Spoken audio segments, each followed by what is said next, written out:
Augustine. Welcome to the class. If you can hear me, you can please respond. Good morning, Madam Blessing. Welcome to the class.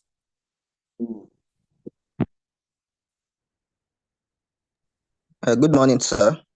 Good morning, Mr. Osman. I needed to be sure you are there with me. Yes, we can. I don't can know hear if you you. are. Okay, great, Mr. Osman. Thank you so much. Good And morning. then, okay, Mr. Toluwa Lashe, good morning.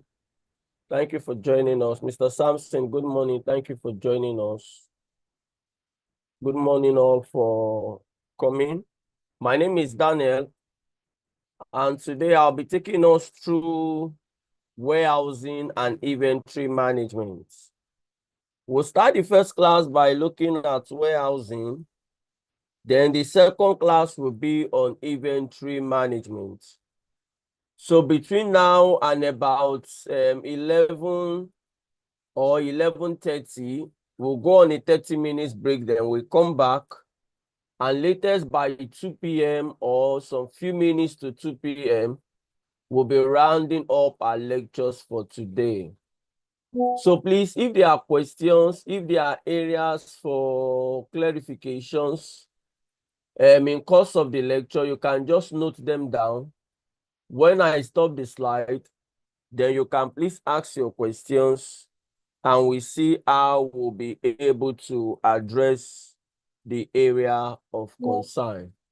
So please, let us be very attentive. Let us be very attentive so that we can both or all together be able to have a good time together based on our lecture for today.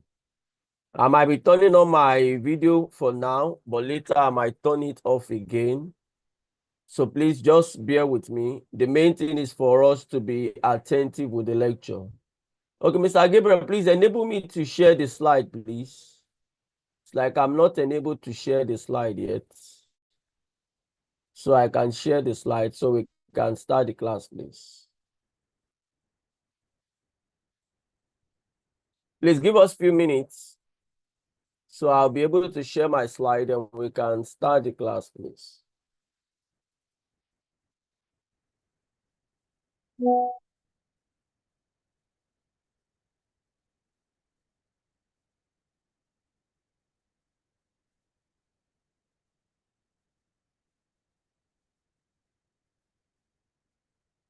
Okay, I think I can share my slide now, but first, let me go and start the recording. Let me go and start the recording first.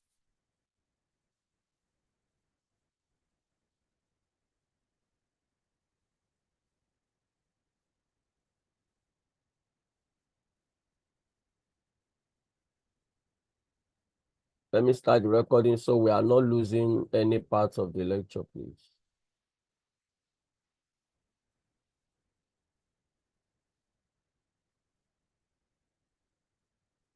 Okay, once again, I want to welcome each and every one of us to today's lecture. My name is Daniel, and for the first part of our lecture this morning, we'll be discussing on warehousing. That's the first part of our lecture for this morning. We'll be discussing on warehousing. That is PD 13. Let's look at the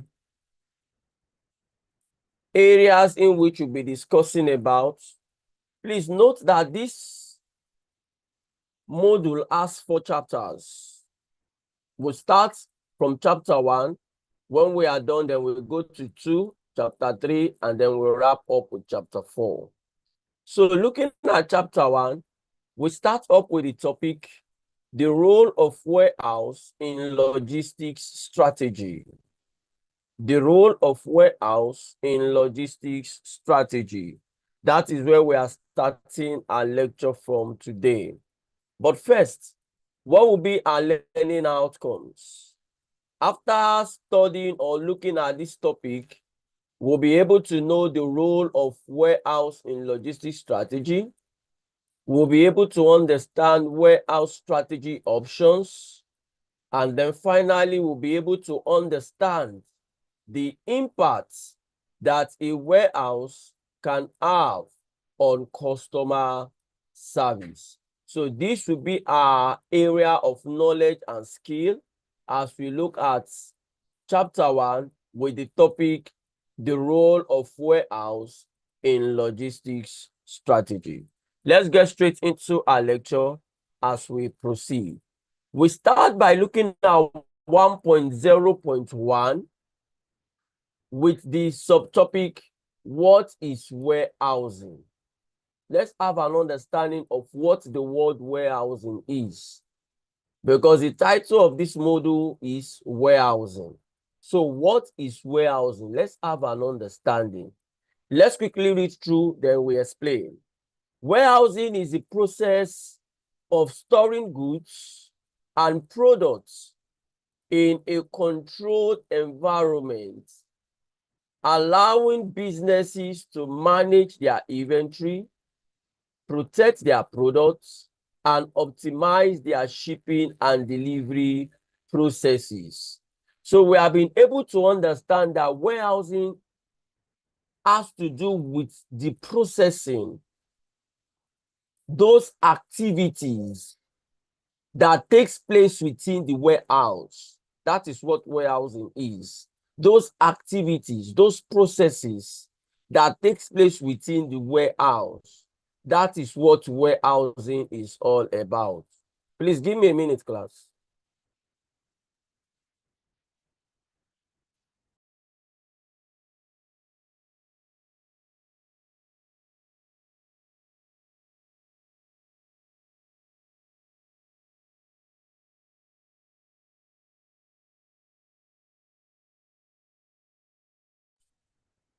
So warehousing are those activities and processes that takes place within the warehouse environment.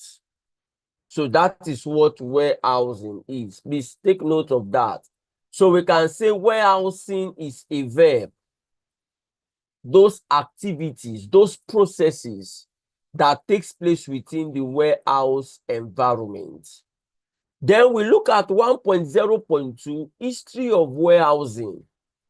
Based on what we have been able to put down together, warehousing is as old as far back as when civilization came on board.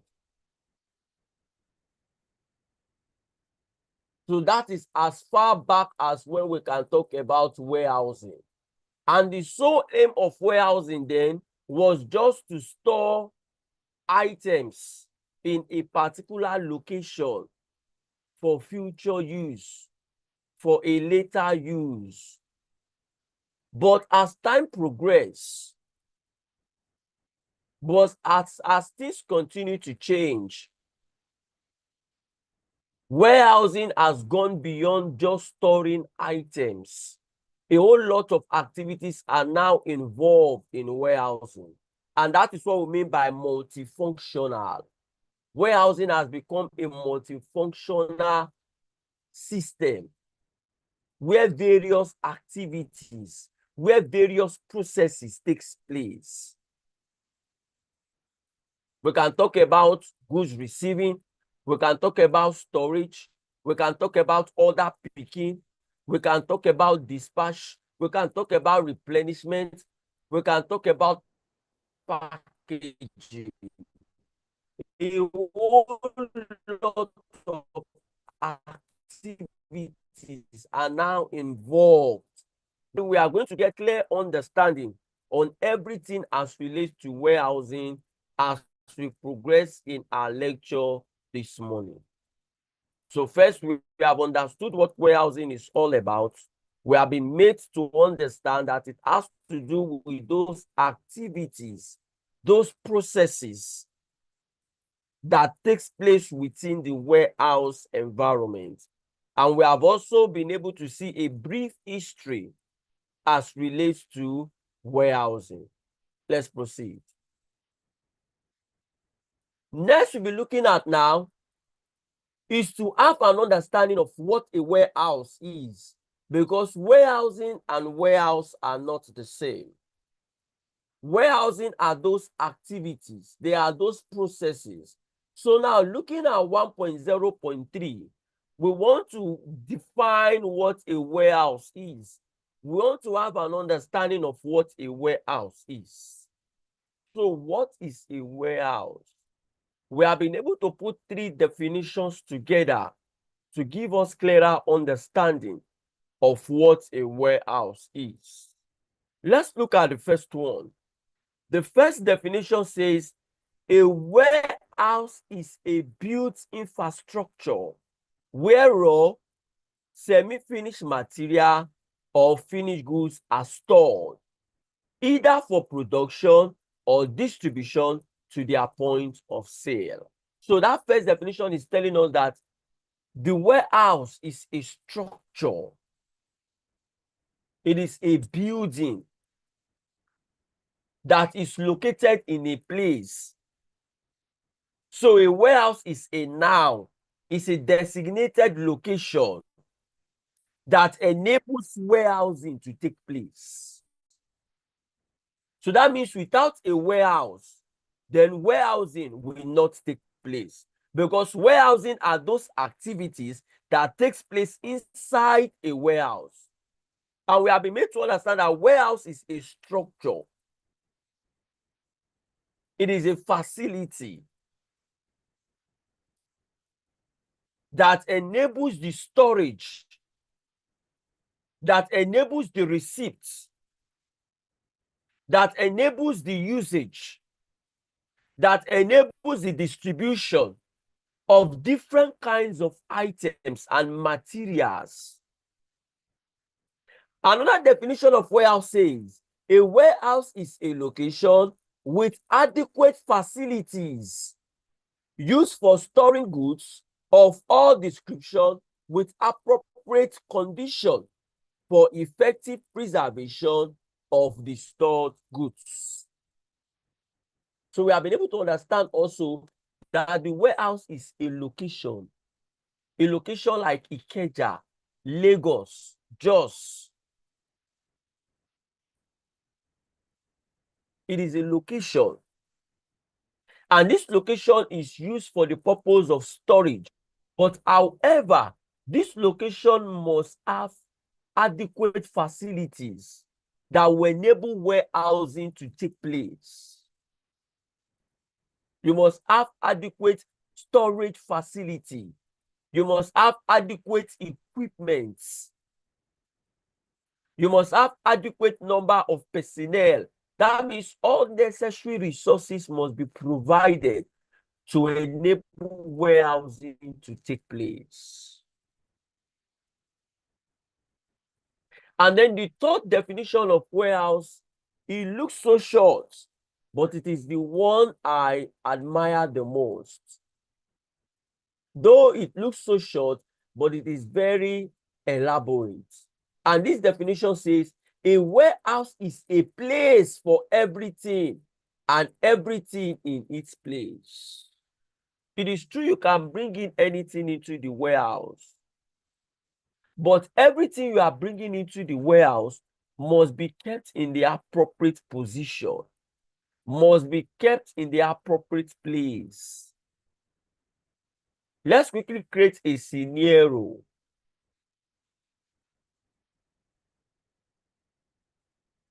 Let's look at Mr. Augustine, for example. Let's use his apartment as an example of a warehouse, emphasizing on the third definition that says a warehouse is a place for everything, but everything in its place. Let's assume Mr. Augustine stays in a 3-bedroom apartment.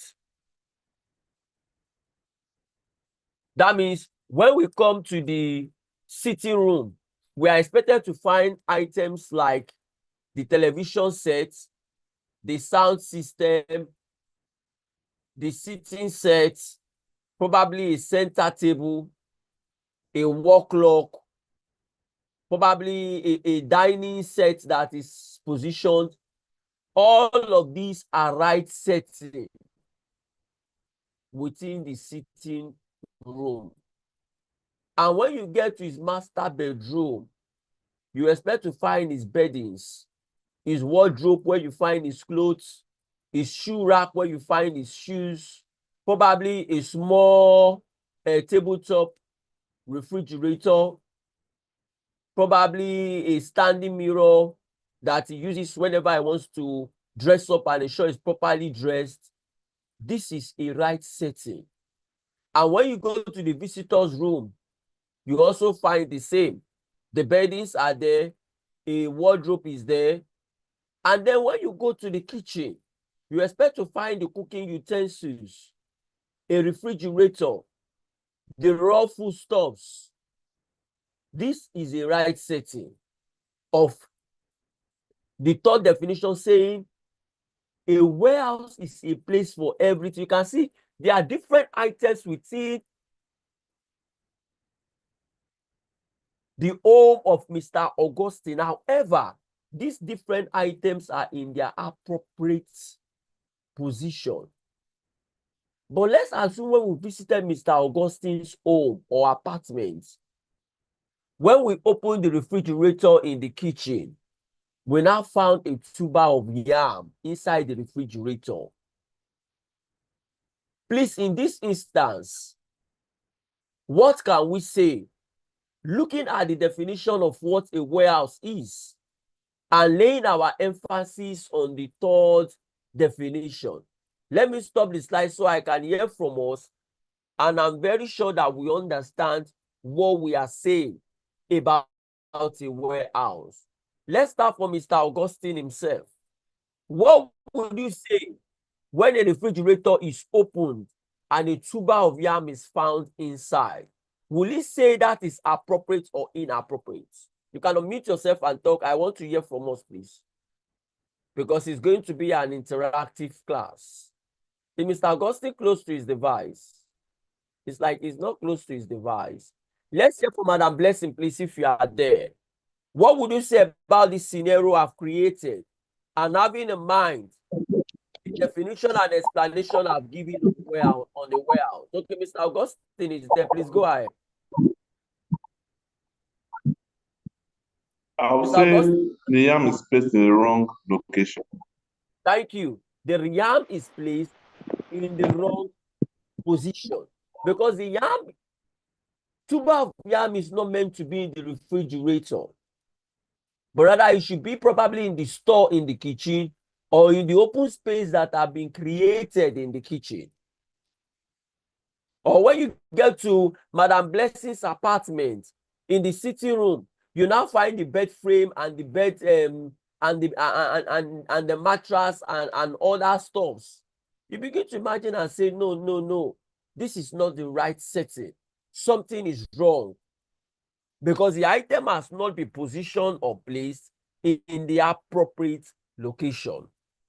So we need to understand this and get it clear that, however, a warehouse is a place for everything, but we need to know that every item that comes into the warehouse must be placed in their appropriate location.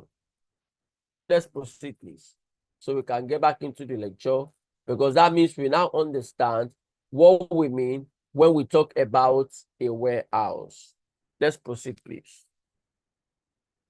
Next is for us to look at 1.0.4 types of warehouse.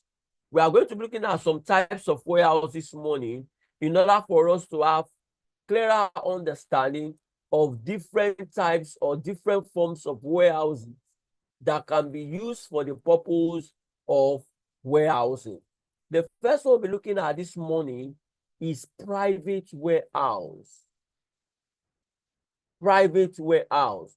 When we talk about a private warehouse, we are talking about a facility that is owned, that is operated and managed by a business organization for the purpose of meeting its warehousing needs.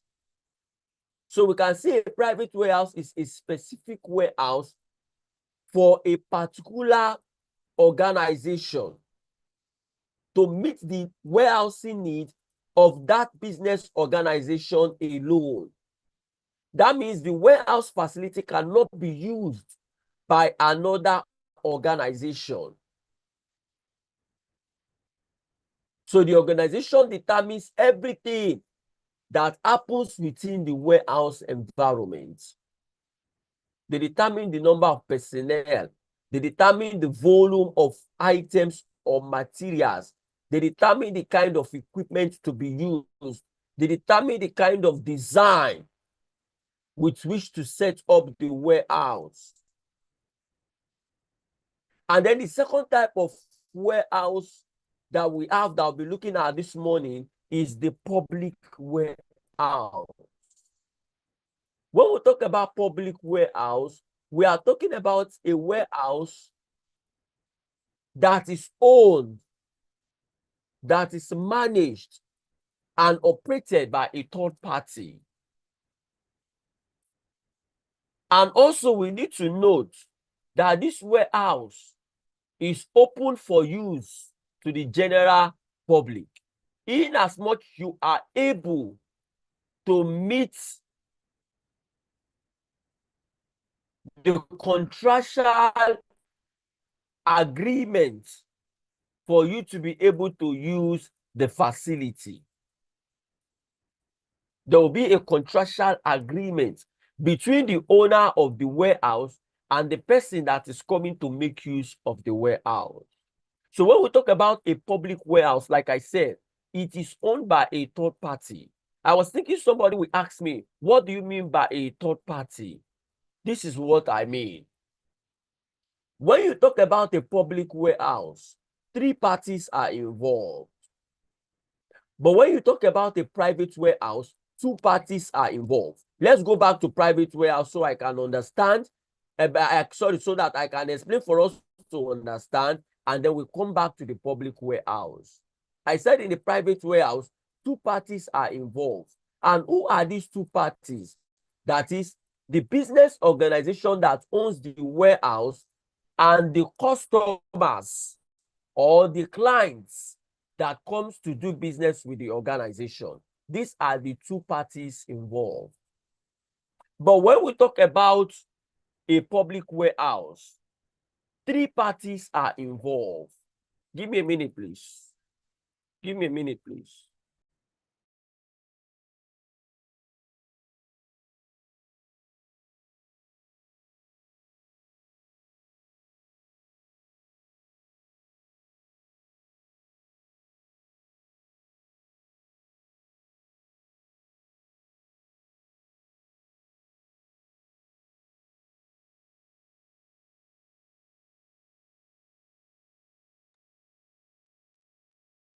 Okay, sorry, we are back. So when we talk about the public warehouse, 3 parties are involved. And who are these 3 parties? First, we have the owner of the warehouse that controls and manages the warehouse. Second, we have the depositor. The depositor is that person that has come to drop his or her goods or materials in the warehouse. And then we have the customers. These are the people that comes to patronize or transact business with the warehouse. So these are the 3 parties involved when you talk about the public warehouse. I take that again. We have the owner of the warehouse that manages and controls the warehouse. They are known as the third party. The other parties we have is the depositor.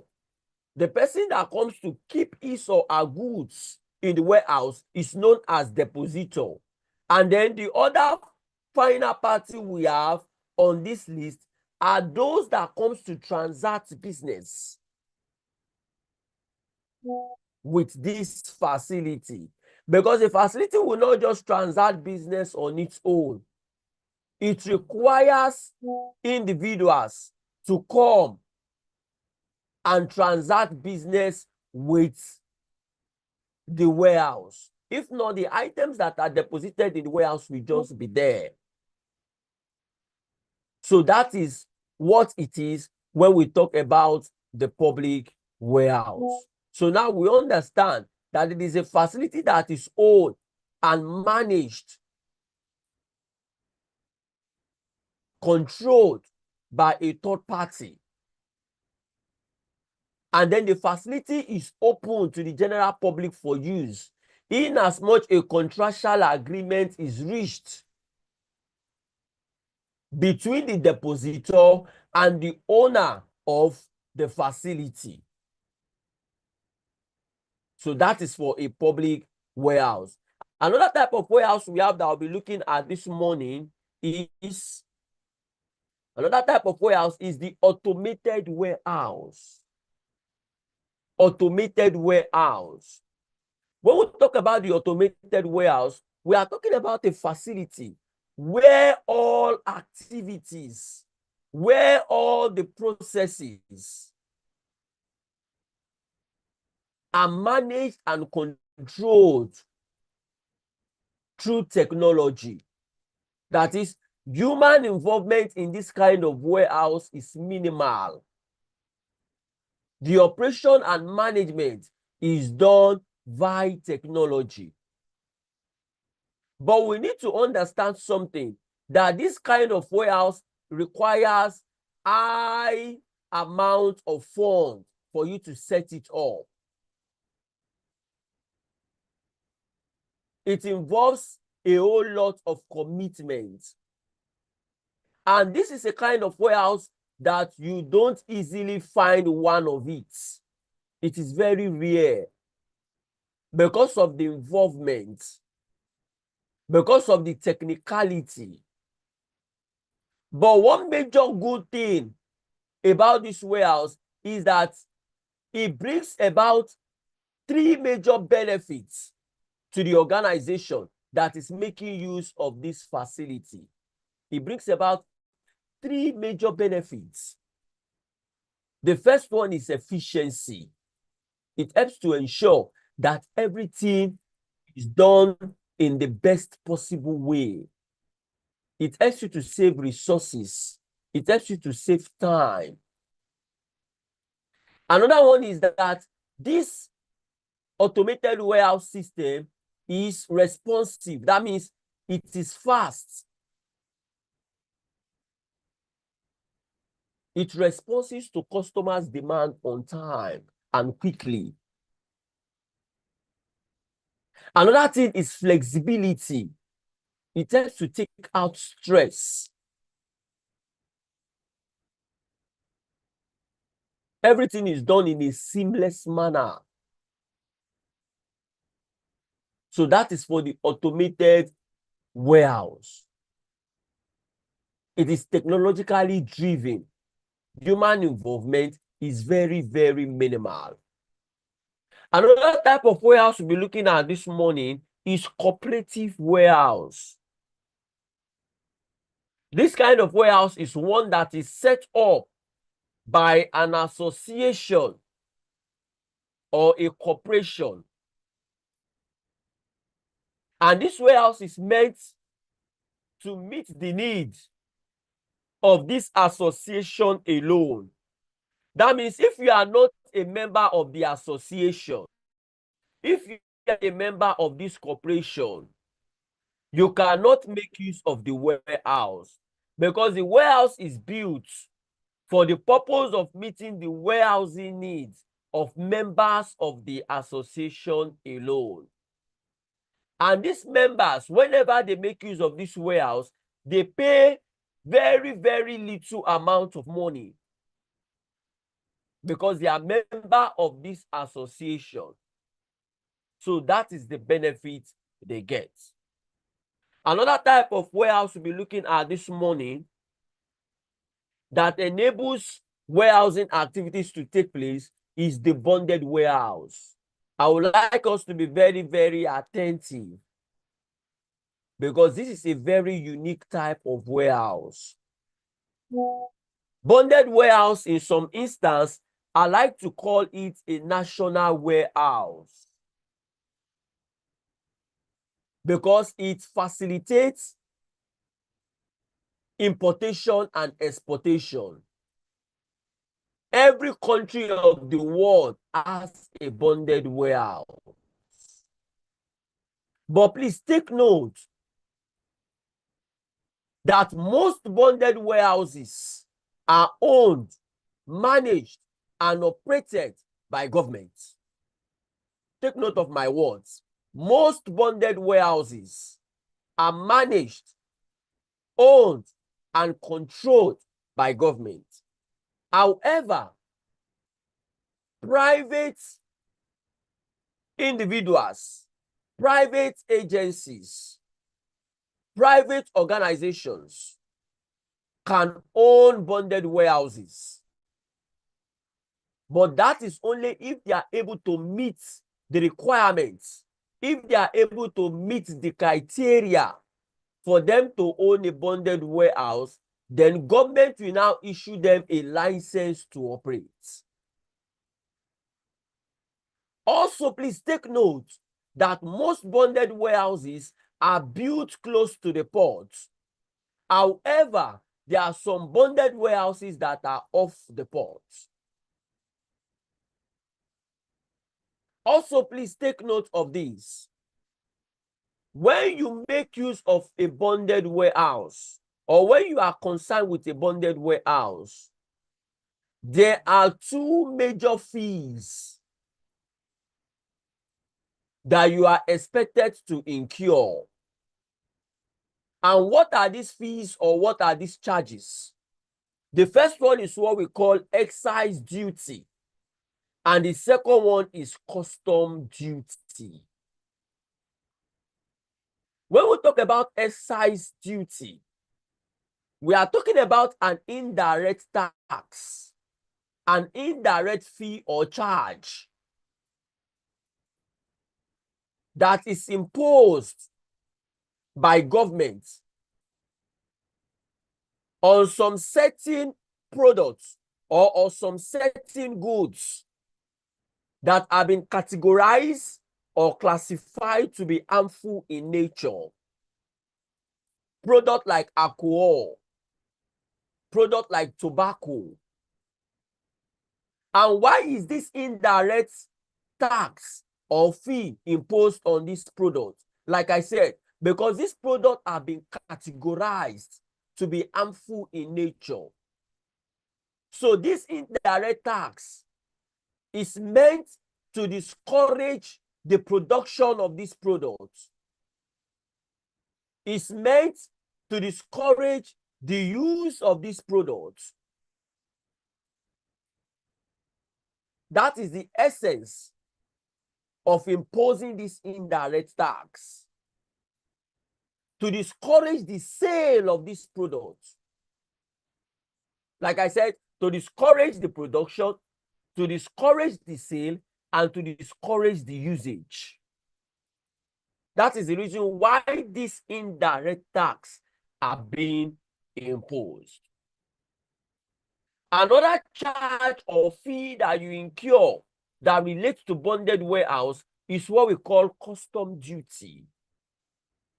When we talk about custom duty, in as much as your product passes through the bonded warehouse, which is a must when you are importing or when you are exporting, you are expected to pay custom duty.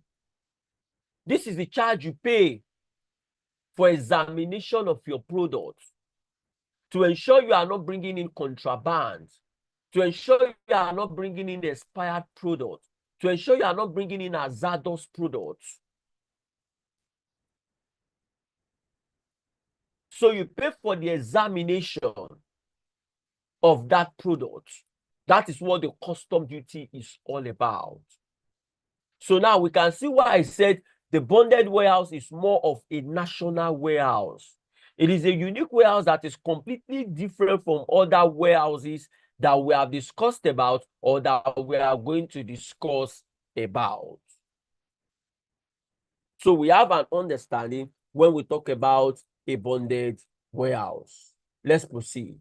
Another type of warehouse we'll be discussing about this morning is climate and temperature controlled warehouse. When we talk about climate and temperature controlled warehouse, we are talking about a facility in which the temperature is under check.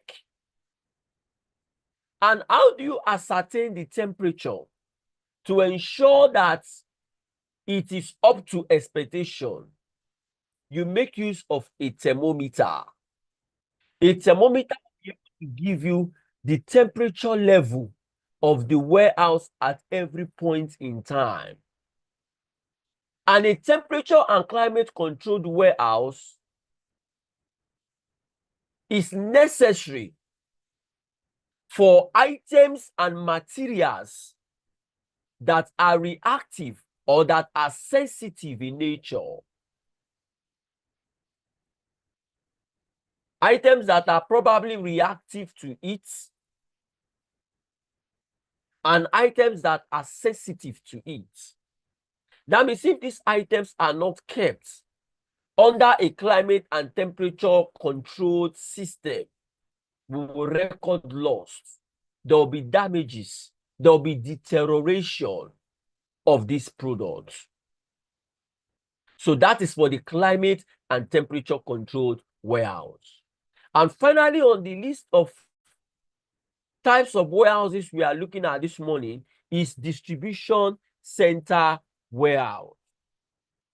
Distribution center warehouse. When we talk about distribution center warehouse, we are talking about a system or a facility that has been created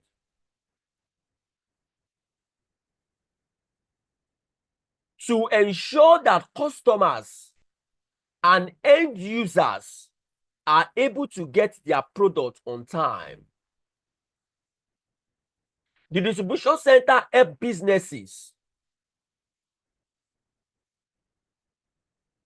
to speed up their distribution process. It helps them to bring their product closer to end users. Please take note of this. The distribution center warehouse is not meant to store product for a long period of time, but rather it is meant to hold products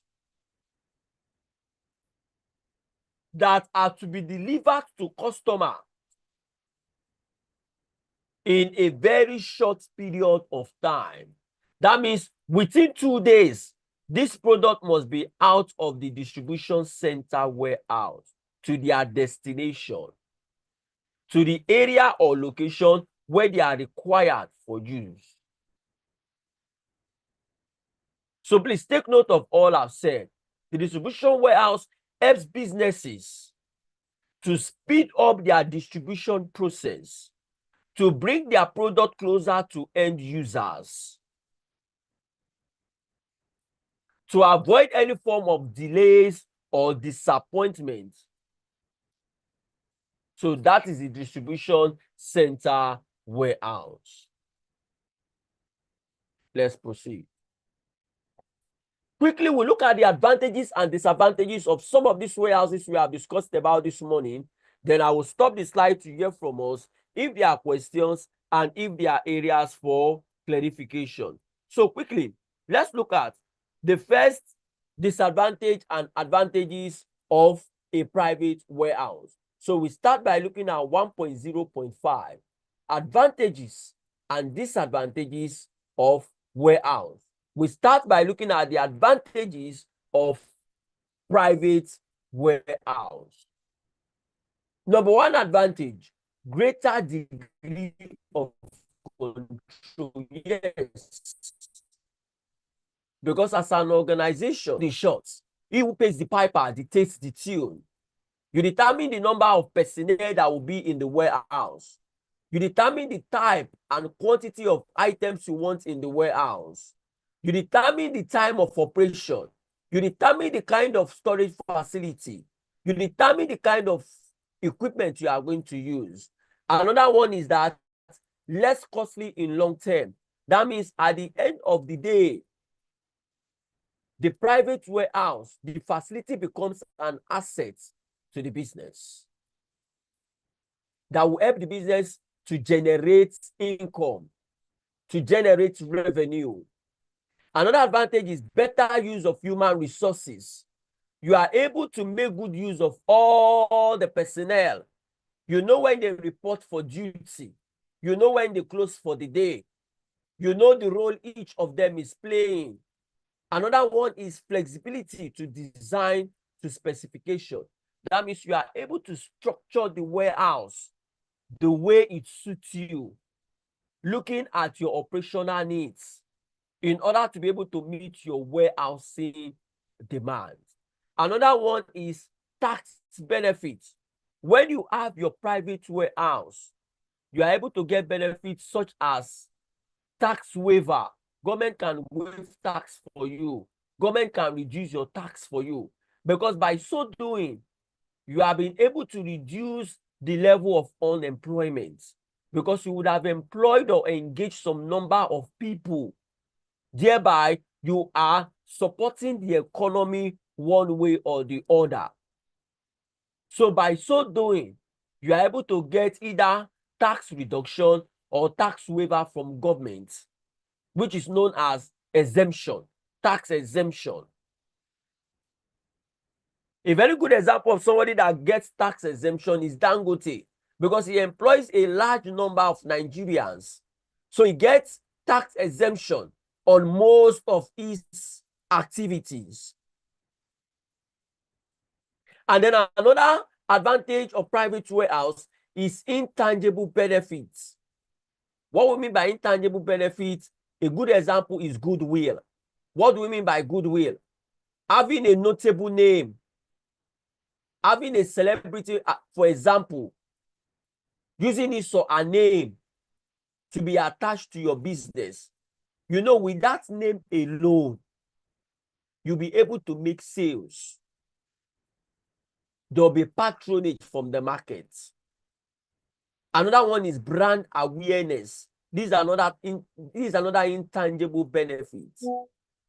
Your product is known. Your product is accepted. Your services is appreciated and needed. So these are good benefits. And remember, we are discussing on the advantages of a private warehouse. Another aspect we need to look at now is the disadvantages of a private warehouse. We have just looked at the advantages. What are the disadvantages of having a private warehouse? Number one, high opportunity cost. What do we mean by opportunity cost? For you to have set up a private warehouse, that means you have lost the opportunity to make use of probably a public warehouse or any other type of warehouse. That is what we mean by opportunity cost. You have lost the option. You have lost the alternative of going for something different.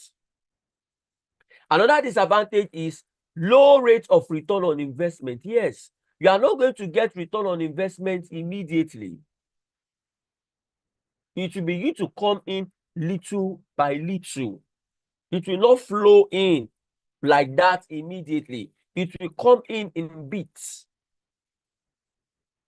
Another disadvantage of private warehouse is high startup cost. Yes, it will cost you money to have a private warehouse, getting the land, setting up the structure, bringing in the personnel, bringing in the equipment, bringing in the required materials. Another one is lack of geographical flexibility. You might not be able to get space in your area of choice. You might not be able to get the kind of structure that you are looking at. There might be some kind of limitation in your area of operation. They might say to you, you cannot operate beyond 5 p.m. They might tell you, you cannot operate at night. These are part of geographical flexibility. Lack of geographical flexibility. You don't have things your way. You are constrained. You are restricted from doing some things. Another one is cost of manpower. You don't just bring in anybody into the warehouse. You must ensure they have the required knowledge and skills in order for them to be able to function and fit into the system. And for you to have the right set of people, it's going to cost you money. Another disadvantage of having a private warehouse is permanent liability. That is true. you must continue to pay the personnel for the service they are rendering. It is a permanent liability.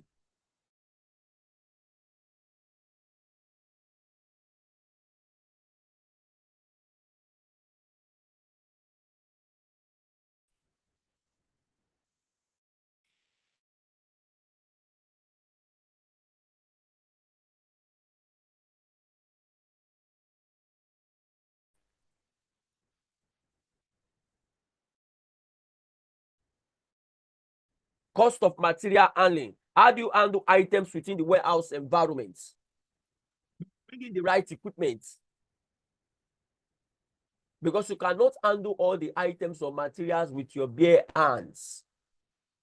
So you need to bring in all the equipment that you need that will help you to manage and handle the materials effectively. So these are the disadvantages when we talk about a private warehouse. Let's proceed, please.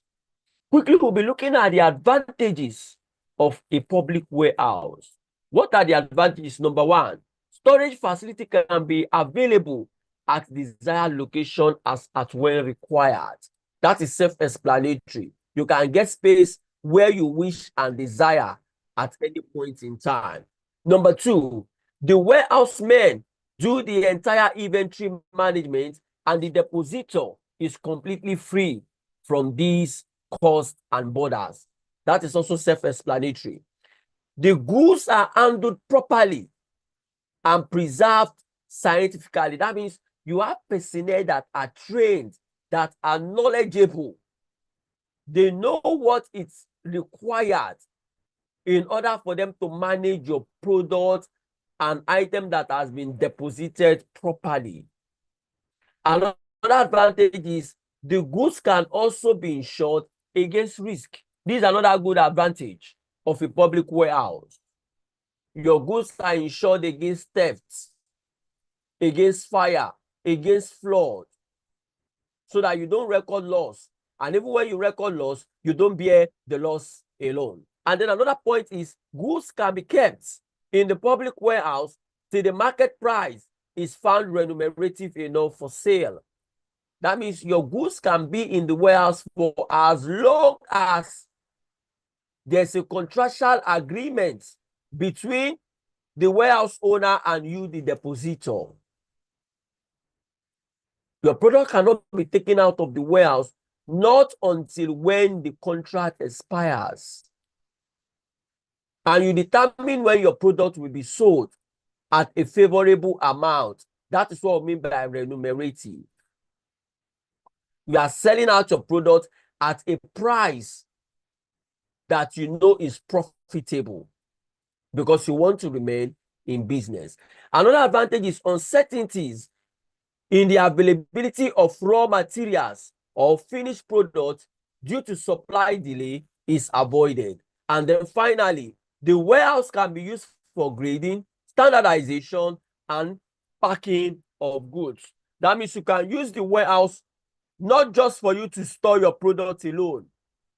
You can use it to ensure that your product is properly packed, for your product to be attractive, for your product to be accepted, for your product to be able to satisfy customers' needs and demands. So these are the advantages of a public warehouse. Quickly, we look at the disadvantages of a public warehouse. Number one, effective communication may be a problem. You might not be able to communicate effectively the way you should. How do I mean? Because remember, in a public warehouse, you are not the owner of the warehouse. You are not the one in control. So you cannot dictate to the employees on what to do. They are only answerable to the owner of the warehouse. So effective communication might be a major concern. Another disadvantage, socialized services may not be available in desired location. You might not be able to get the services you require in a particular location.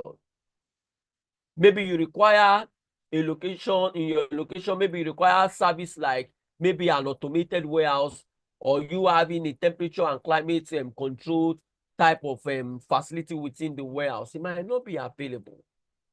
And then the last one, which is a major, is space may not be available where and when needed. Maybe your best location for your warehouse would have been maybe in Lagos and on the island, but unfortunately, there's no space. And probably where there's even space, the cost is so high that you cannot afford it. So it becomes a major constraint. It becomes a major drawback when you talk about public warehouse.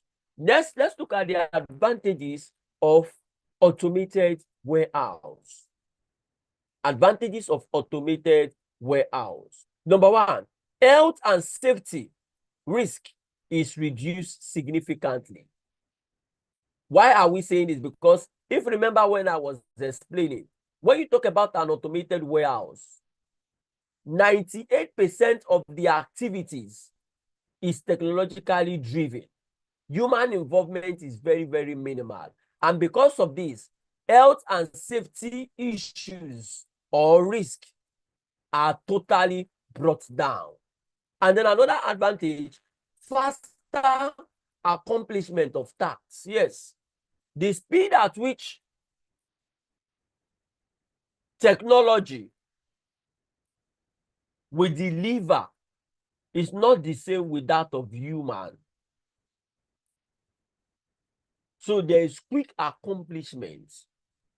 You are able to meet up with customers' demands on time. Another advantage, no excuses of sickness, holidays, or break. The equipment in an automated warehouse will not tell you, oh, we are tired, we need to go on break. Oh, tomorrow is public holiday, we are not going to function. Oh, this morning I am sick. You don't have such excuses when you make use of an automated warehouse system. Let's quickly look at the disadvantages. You can see the disadvantages overshadows the advantages. What are the disadvantages of an automated warehouse? Number one, high initial cost. For you to have an automated warehouse, it is pretty expensive. And that was why when I was explaining, I said, you cannot easily find an automated warehouse. They are not available. I doubt if you can find one in Nigeria at this time. What you have is semi-automation, where you have humans and complemented with some equipment and facilities, or you call them tools. So you have humans and equipment working together. That is semi-automation. But 100% automation, there's no one in Nigeria. But for you to see one, you can go online and visit Walmart. It is an automated warehouse where they have robots, where they have conveyors, and other system that has been installed to take charge of the warehousing operation within the facility. And then another disadvantage is warehouse layout and processes. When we talk about warehouse layout, we are talking about the structural design that helps to determine how activity will occur within the warehouse, how material will flow within the warehouse, how communication will be made within the warehouse. So for you to have that, there must be a complete change from your manual warehouse to an automated warehouse. And this will take time and require resources and funds. Another disadvantage of automated warehouse is new skills and expertise are required. The knowledge you have to operate a manual warehouse will not be sufficient or will not be able to carry you through when you talk about operation in an automated warehouse. So you require new skills, new knowledge on how to operate an automated warehouse. Another disadvantage is breakdown can be very costly in terms of repairs and downtime. When there's a breakdown of an automated warehouse system, it will cost a whole lot in terms of repairs. And when there's a downtime, that is when operation is not ongoing, it will cause the business a whole lot of loss. Because you cannot switch to manual except you rectify the problem. And then the last disadvantage, a software glitch could cause the whole system to stop. That is, in course of operation, if an aspect of the warehouse system, of the automated system has an issue, it can affect other areas. And that will bring about redundancy. That will bring about a stop to operation.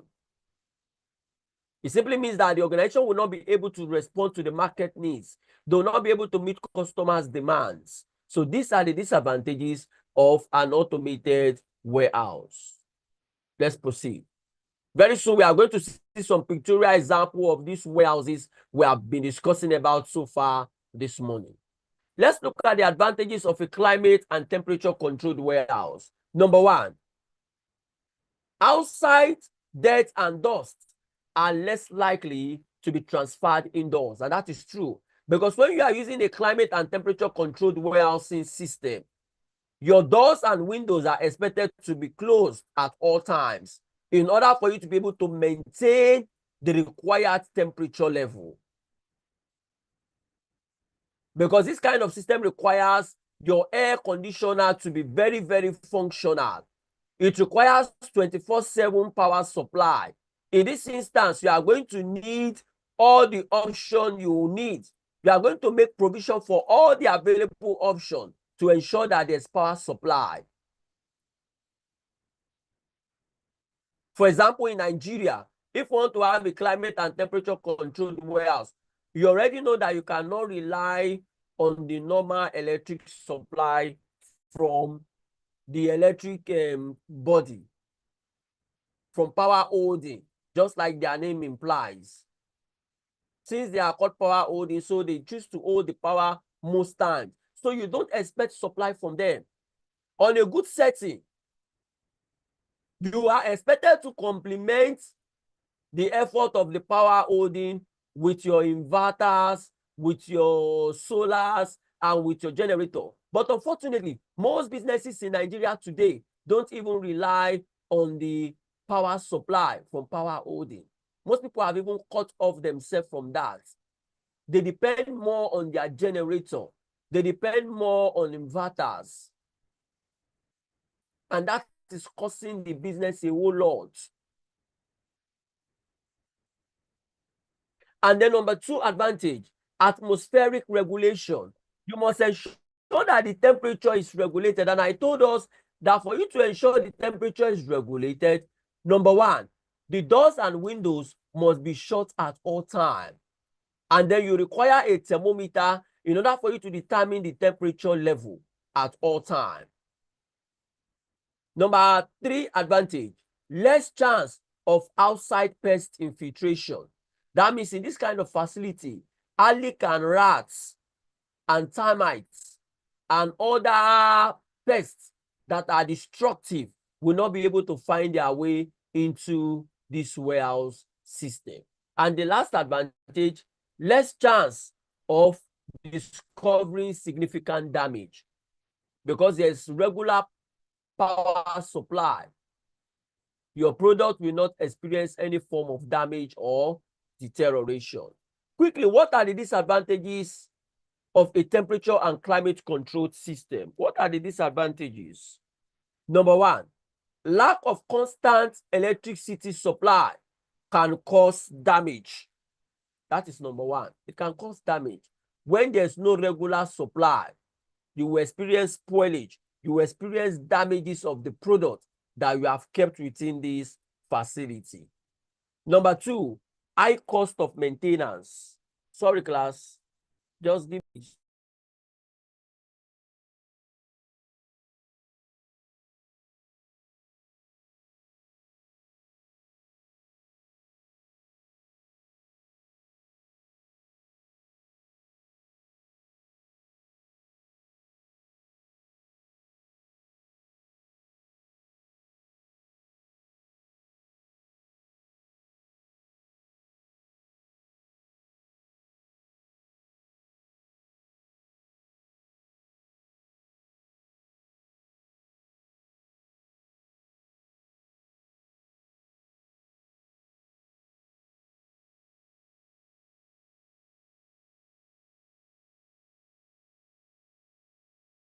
I was trying to attend to, you can see me looking at my phone every now and then, just trying to address some issues as they come up. So sorry about that.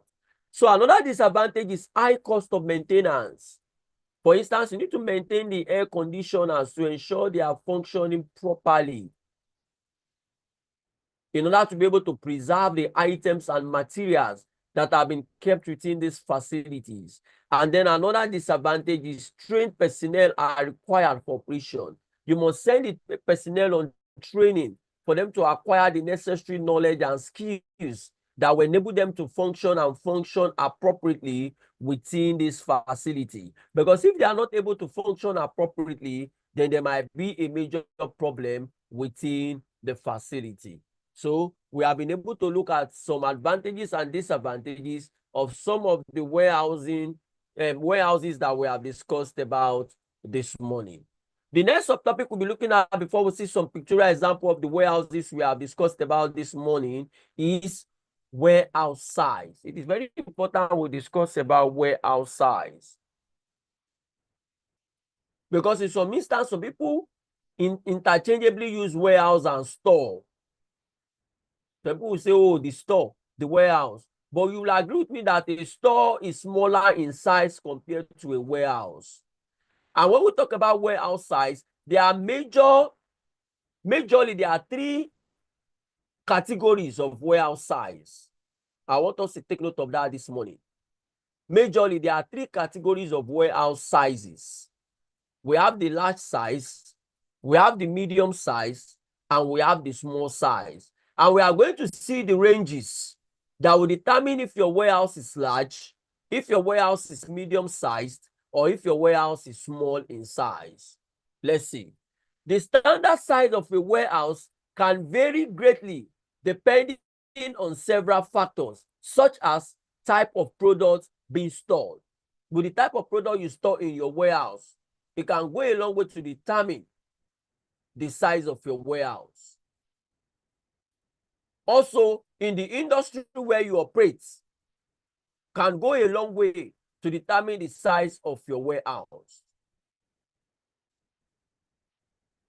However, here are some general guidelines on the typical sizes of warehouse. So let's start with the small size.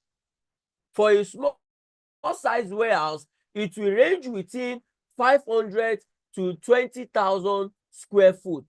That is 460 to 1,860 square meters. Once your warehouse is within this range, then your warehouse is a small sized warehouse.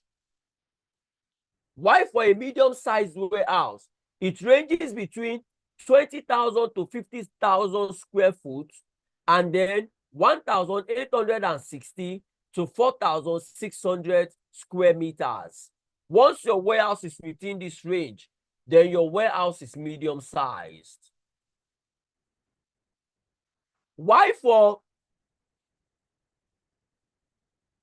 Let's now go ahead before we look at the large size. It says, in addition to the overall size of the warehouse, other important factors considered include the following. That is, for you to look at other factors within your warehouse, you need to consider the following. Oh, sorry, we have skipped the large size. For a large size warehouse, it ranges between 50 to 100 square foot, and that is 4,600 to 9,300 square meters. Once your warehouse is within this range, your warehouse is large in size. That means you have a large warehouse. Once your warehouse is within this range, it simply means your warehouse is large size.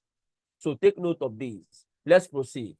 In addition to the overall size of the warehouse, other important factors to consider include ceiling heights. That is from the ground floor to the roof. That is what I mean by ceiling heights. With that, you'll be able to determine the size of your warehouse as well. Typically, the ceiling height ranges from 20 to 40 feet. That is 6 to 12 meters. Why your base size? Your base size is the height to which you can arrange your goods, your products in the warehouse. That is the height with which, the range within which you can arrange your product from the ground floor to the top. And for the base size is typically ranges from 20 by 20 foot to 40 by 40 foot. That is 6 by 6 meters to 12 by 12 meters. So that is for the base size. Why the dock doors? The dock doors are those places that enables you to unload and load your products. That is to be able to ship out your product and for you to be able to receive in items that are coming into the warehouse. So that is what we mean when we talk about the base size of the warehouse. Quickly, parking and maneuvering space. This is another area that helps you to be able to determine your warehouse size. Every warehouse must have a parking space where your equipment can park when they are not in use, where vehicles can park when they are within the warehouse environment. Why the maneuvering space are those space, the space required for you to be able to move your equipment from right to left or from left to right. There must be adequate space for your equipment to maneuver. In that instance, you might want to write this down. The maneuvering space within the warehouse environment is known as aisle, A-I-S-L-E, aisle. And when we talk about aisle, aisle are in three sizes. We have the large aisle, we have the medium aisle, and then we have the narrow aisle. So it depends on your size of equipment that will determine your aisle size. And what is aisle? Aisle is the work parts. Aisle are those spaces in between your storage facility within the warehouse environment. So when you talk about maneuvering space, we have inner maneuvering space and outdoor maneuvering space. The indoor maneuvering space is known as the aisle that I've just spoken about, that enables your equipment to move from one point to another within the warehouse environment. Why the outdoor maneuver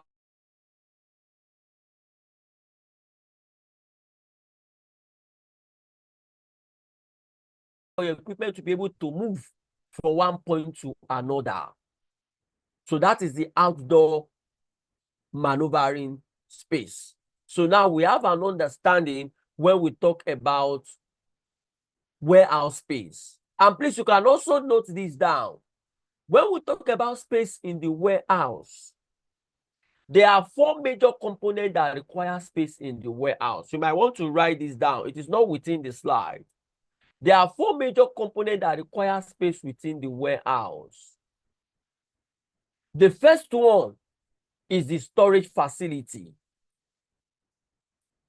The second component is the inventory. The third component that requires space is the material handling equipment. And the fourth component is the personnel. I take that again. There are four major components or elements that require space within the warehouse environment. The first one is the storage facility. The second one is the inventory. The third one is the material handling equipment. And the fourth one is the personnel. Each of these components requires adequate space within the warehouse environment. If not, you will not be able to achieve the set goals and objectives as it relates to the warehouse in delivering its expected services. Quickly, we look at the pictorial example of the warehouses we have discussed about this morning. Then I'll be able to stop the slide so I can hear from us. The first one we can see here is a temperature-controlled warehouse that we have been able to make us understand that will help us to avoid deaths and rodents coming into the warehouse. The second one we have is the distribution center warehouse. I told us that it is meant to speed up the distribution process. It helps businesses to bring their product closer to end users. And then another type of warehouse we have is the automated warehouse, which we have been made to understand that is powered by technology. Human involvement is very minimal. This warehousing system brings about efficiency, it brings about speed, and it brings about flexibility. So I think at this point, I want to stop the slide so I can hear from us if there are questions or if there are areas for clarification before we get back into our lecture this morning. Let's start from Mr. Augustine, please. Any question or area for clarification based on our lectures this morning on warehousing? Let's hear from you, please, Mr. Augustine, if you are there. Mr. Augustine with us? Yes, I'm here, sir. Please go ahead. I'm good. Mr. Augustine, please go ahead and speak. We can hear you. Yes, I said that from my end, I'm good. I'm good. Okay, thank you, Mr. Augustine. Mr. Augustine has no question at this point. Thank you. Let's hear now from Toluwa Lashe. Toluwa Lashe, let's hear from you, please. Any question from you, sir, based on our lecture so far this morning? Mr. Toluwa Lashe, are you there, please? Good morning. Good morning, sir.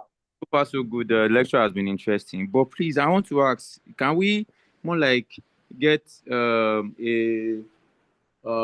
would I say, a summary of what it is that you are teaching us? Because on the module, it's kind of... Yes. Can you hear me?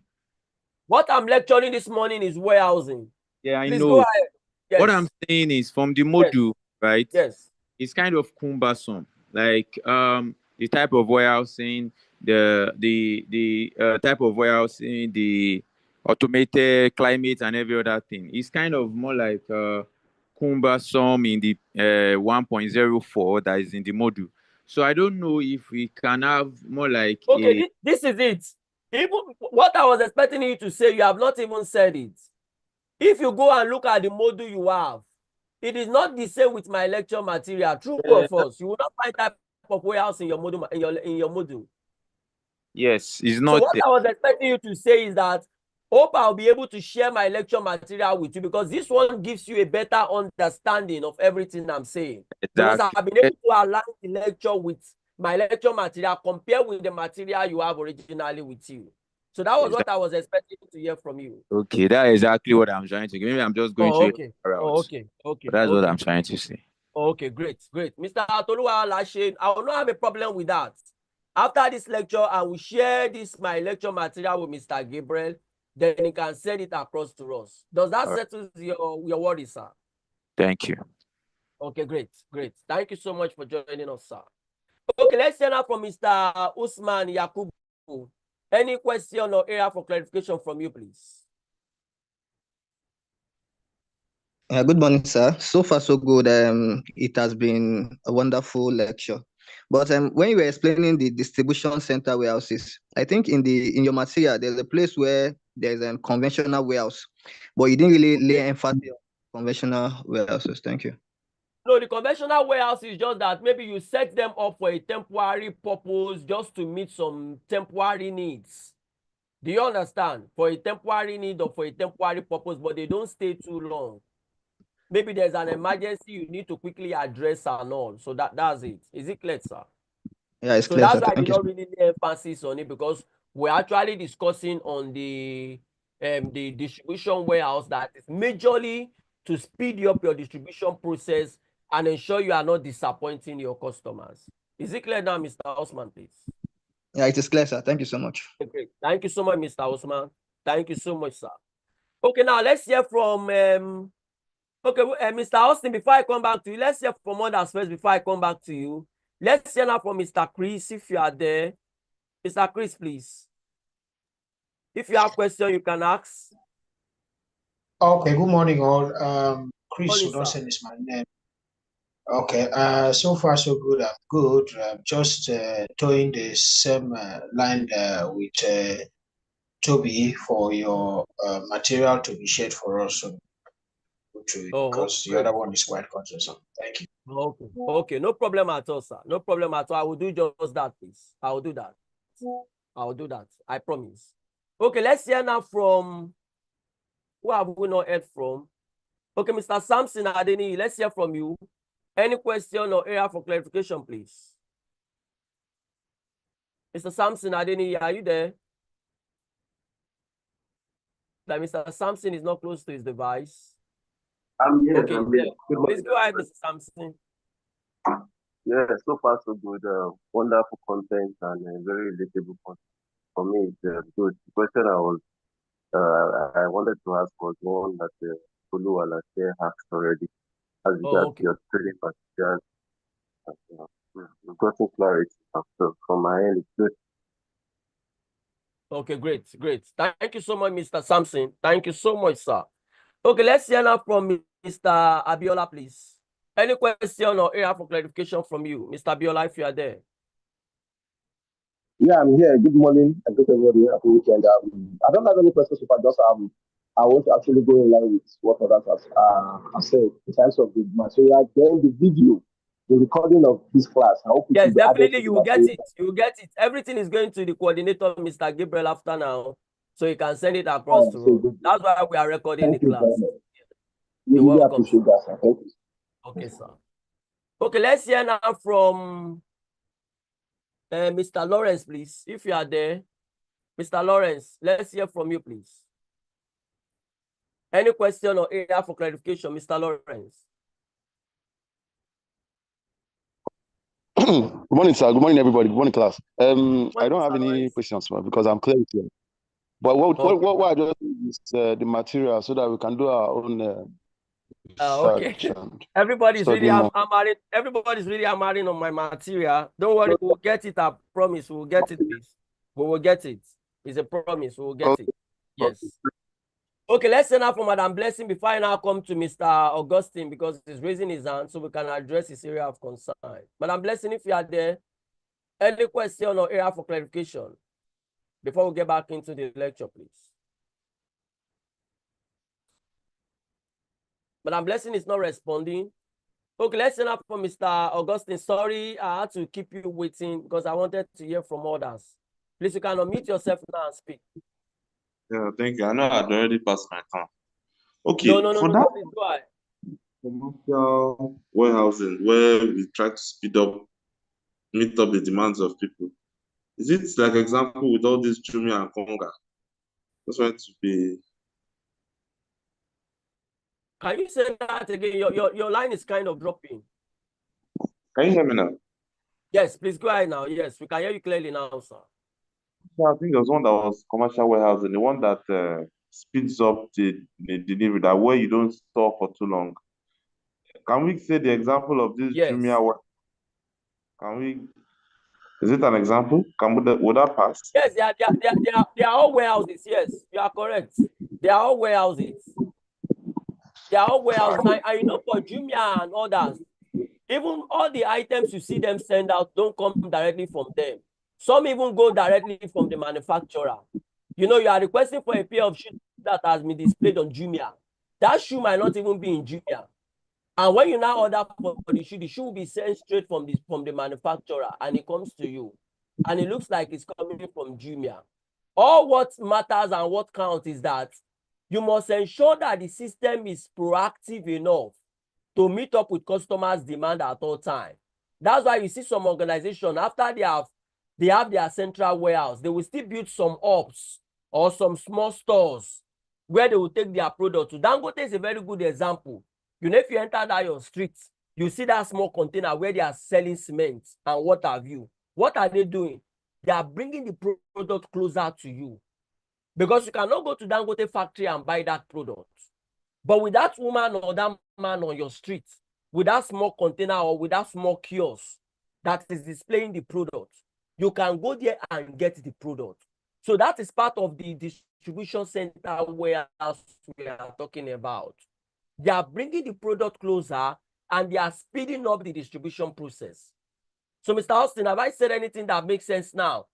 So that you understand that all those are even part of what we are saying already, the example you have cited. So I'm just trying to cite more examples for you.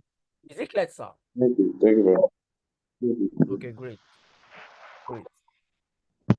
So let's get back into the lecture so we can proceed and see how far we'll be able to go.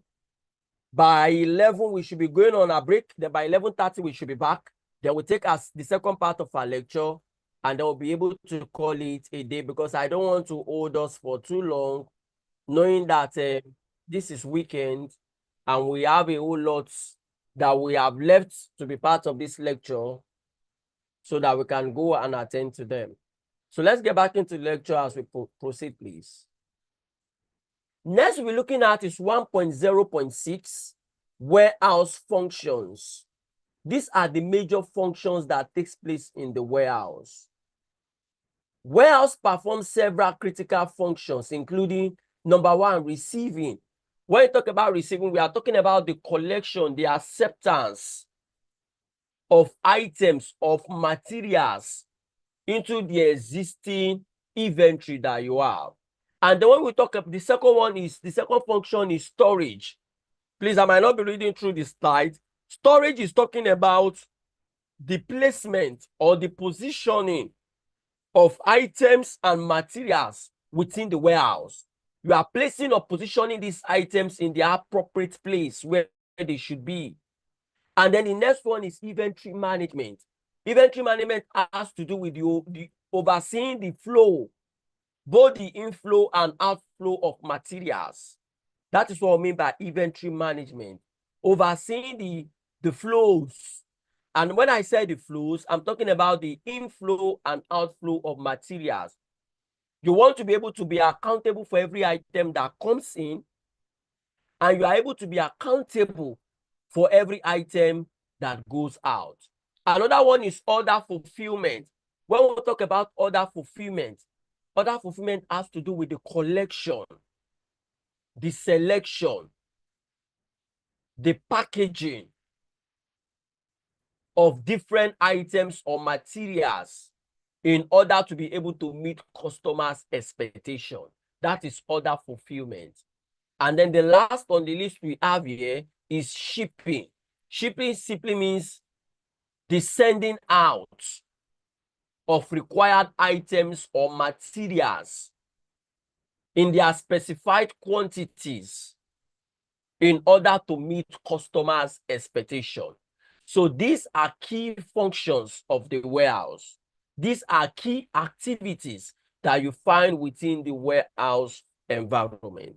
Let's proceed, please.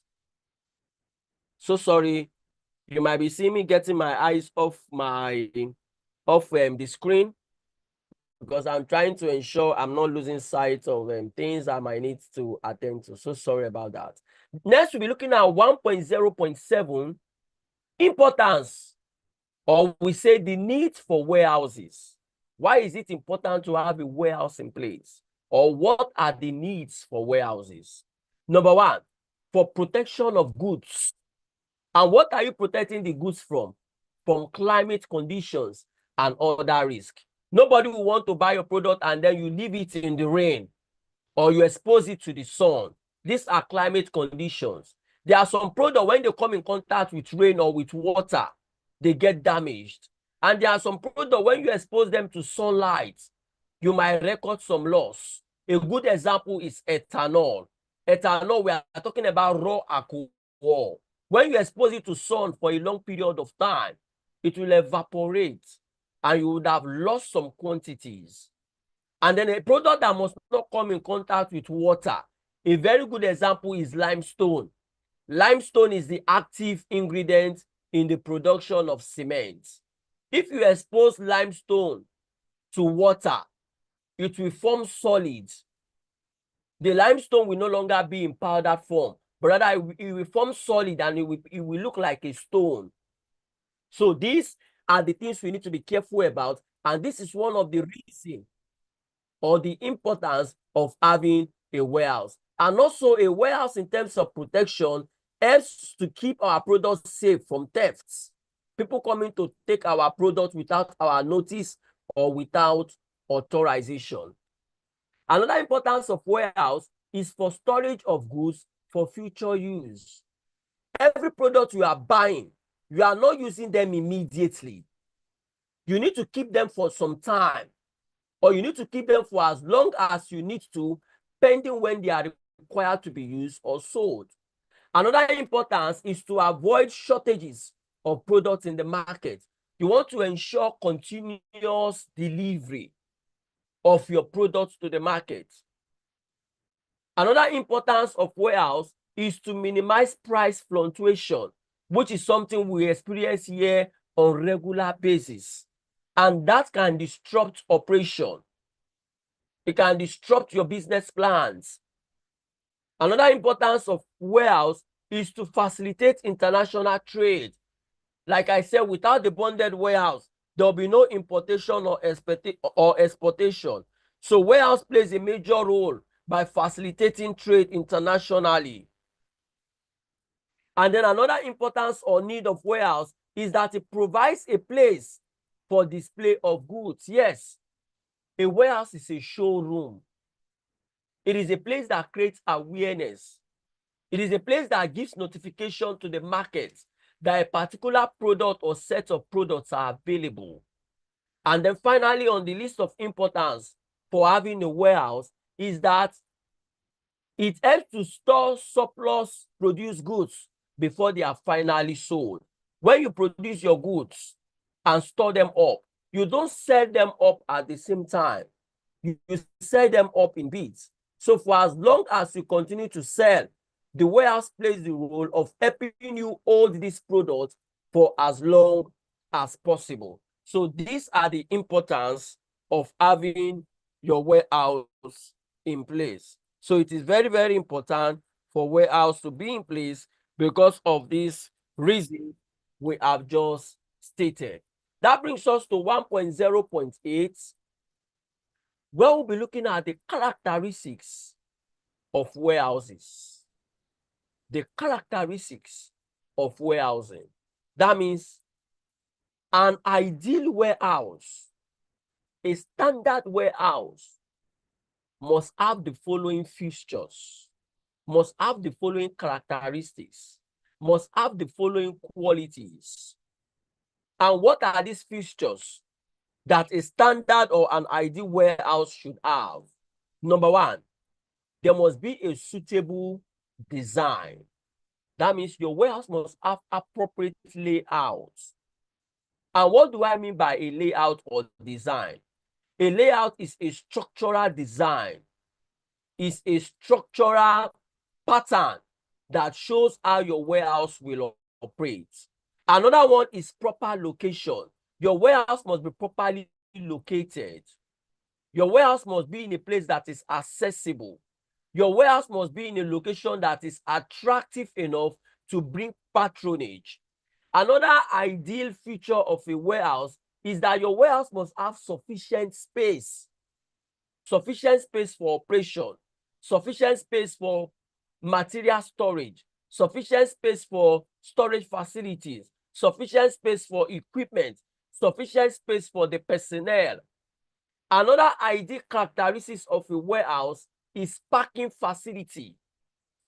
Your warehouse must have a space where your equipment can be kept when they are not in use, where vehicles can park when they are within your premises.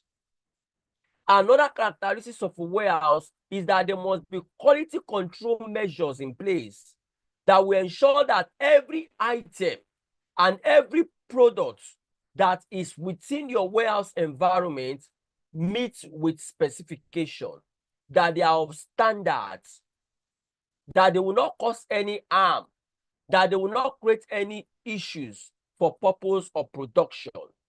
And then, in addition to an ideal feature of a warehouse, has to do with safety and security measures.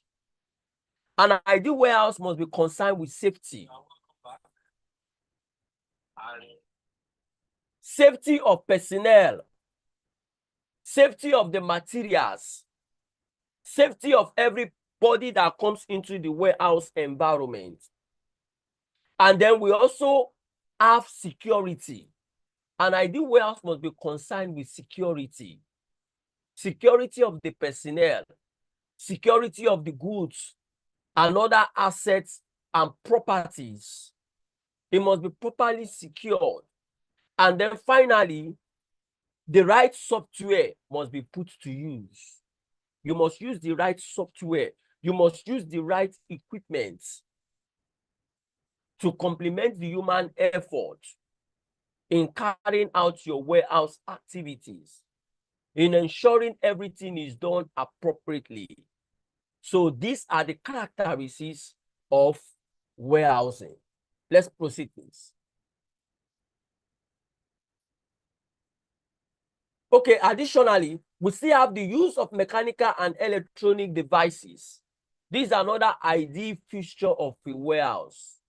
You must have the right equipment in place, because human effort alone cannot handle management and operation within the warehouse. Another one is proximity to the market. Your warehouse must be strategically positioned to reach out to your suppliers and for your customers to be able to access you. Another one is proper management. You must manage the system appropriately to avoid wastages, to avoid loss, to avoid any kind of issues within the system. And then another one is effective procedures and processes. You must have the right procedures in place to guide employees, to guide personnel on how to discharge their duties. And you must have the right process in place for you to be able to meet up with your customers' expectation as promised.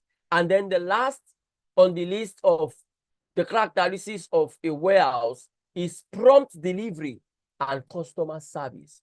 You must ensure you give out or send out your product to your customers on time, because time is of value when you talk about the warehouse.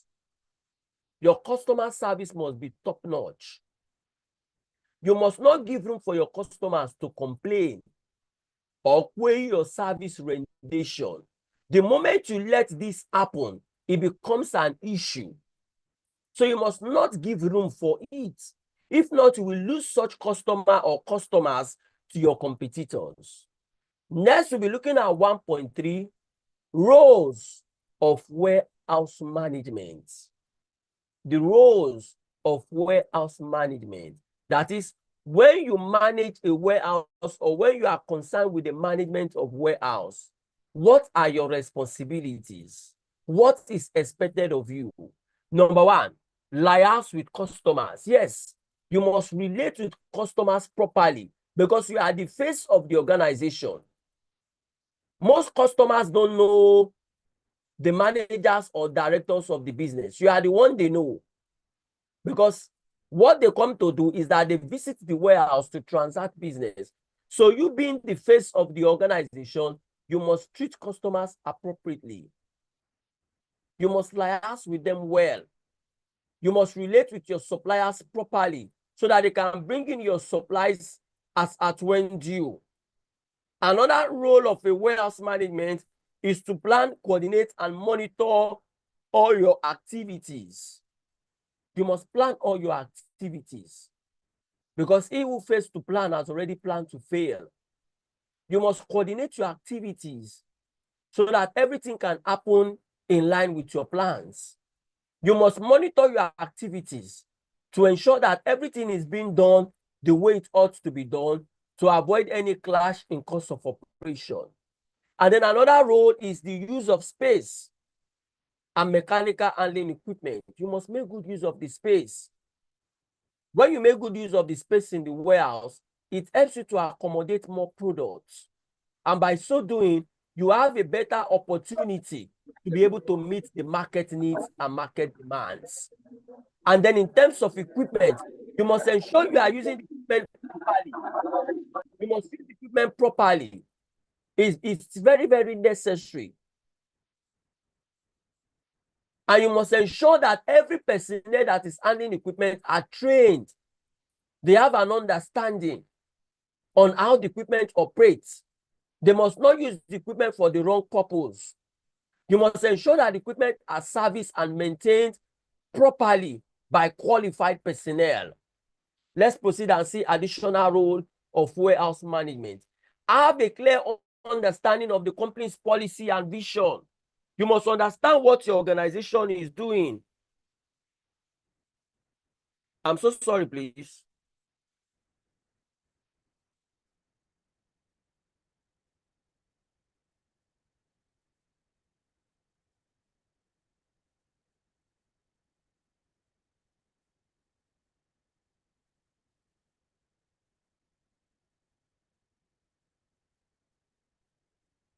Okay, let's go. I'm so sorry about that. Oh, please give me a minute, class. Give me a minute, please. Hello, sir. Oh, okay, sir. Sorry about that.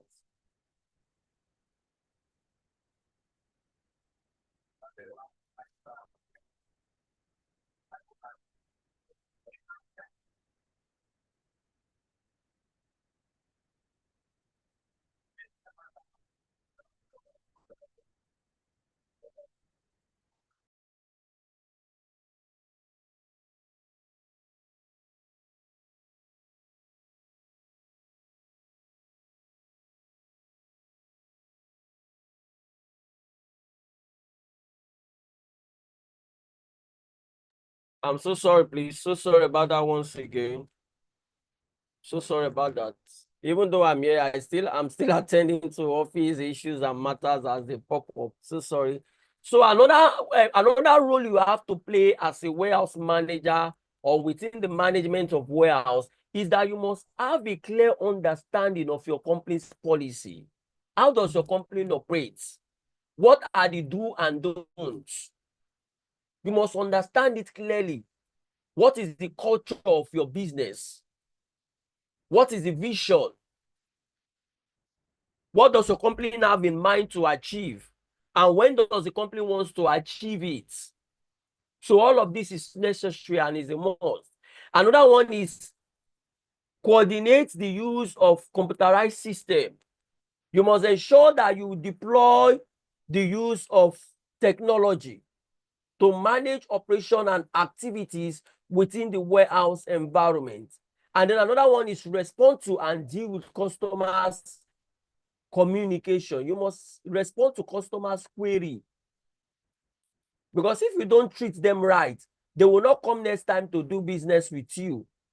So you must ensure you address all their concerns, and you must ensure they are pleased, they are happy, they are satisfied. Another one is to keep stock control system up to date. You must ensure all your records are up to date. Plan future capacity requirements. You must have it in mind that the business will grow. No business wants to remain the same. Every business wants to grow. So you must have a future plan to grow the warehouse, to store more products, to bring in more equipment, to bring in more personnel, to handle more activities. Another one is to organize the recruitment and training of staff. If you are a warehouse manager, you must be ready to train personnel, ensure they have the required knowledge and skills. What is the recruitment process like? What kind of personnel are you recruiting? Who are those that you are bringing on board? Hope you are not bringing somebody because it's your friend, because you are speaking the same language, because you have the same religion. No, all of that does not count at this point. So you must ensure you are getting it right and you are doing the right thing. It is very, very necessary. If not, to be creating issue for yourself.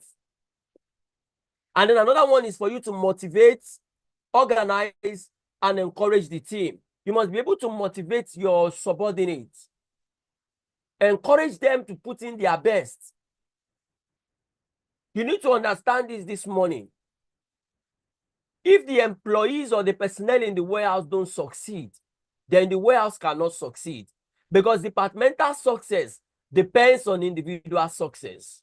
It is when the personnel in the division succeed that is when the department can talk about success.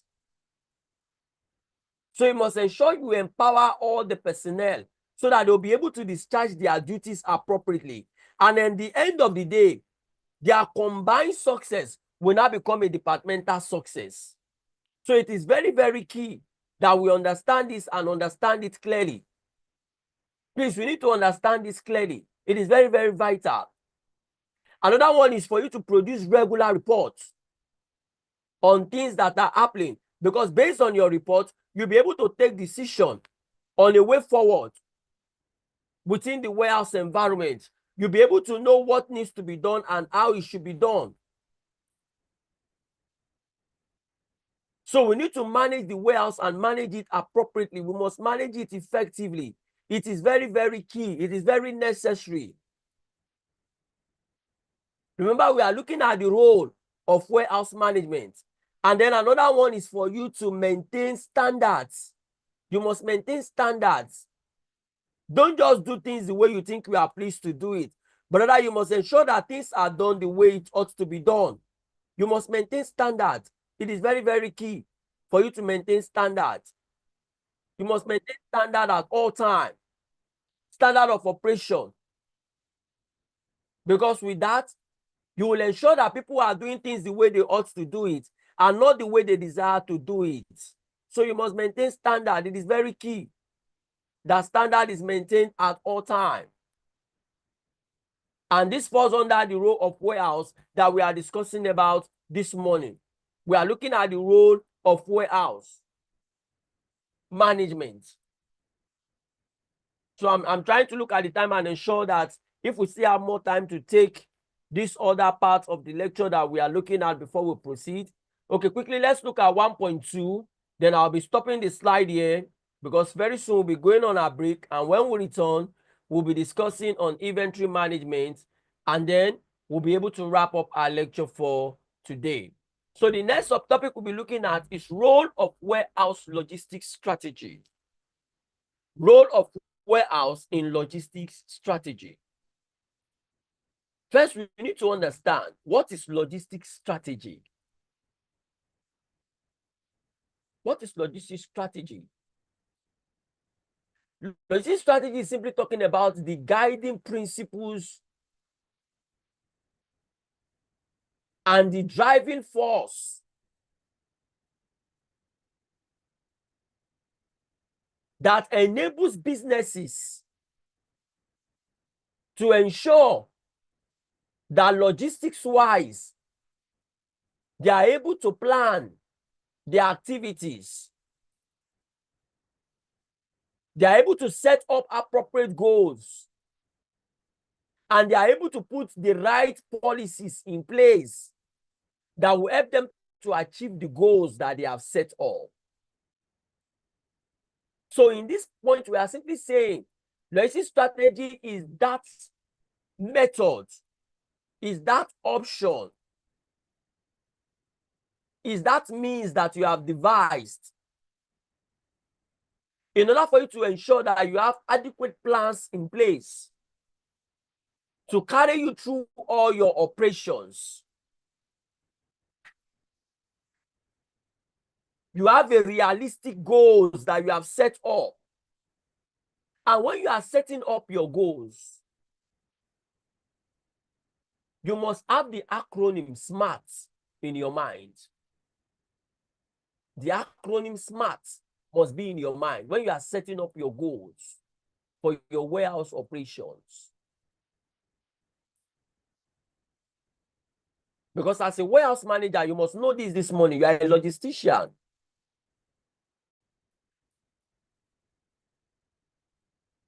So playing your role in the warehouse to address the logistics aspect of your business requires you to set your goal with the acronym SMART in your mind. How do I mean?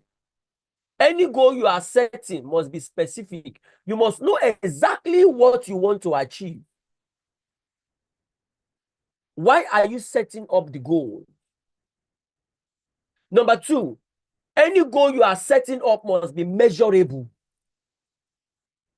To what extent do you want to get it done? To what extent do you want to get it done? It is very, very necessary for you to be able to walk in line with this. To what extent do you want to get it done? Every goal you are setting must be achievable. Don't set goals beyond your capacity. Don't set goals that are beyond your resources. You must ensure that the goal you are setting, you have the resources in place that will help you to achieve that goal. Every goal you are setting must be realistic. Don't set goals out of assumption. Don't just set goals limiting it on your mindset. Are these goals achievable? Are these goals realistic? And then every goal you are setting must have a time frame. When do you want to complete this project? There must be a time frame. So all of this, you must have them in mind when you are setting up your goal. It is very, very necessary. It is a must. There's no two ways about it.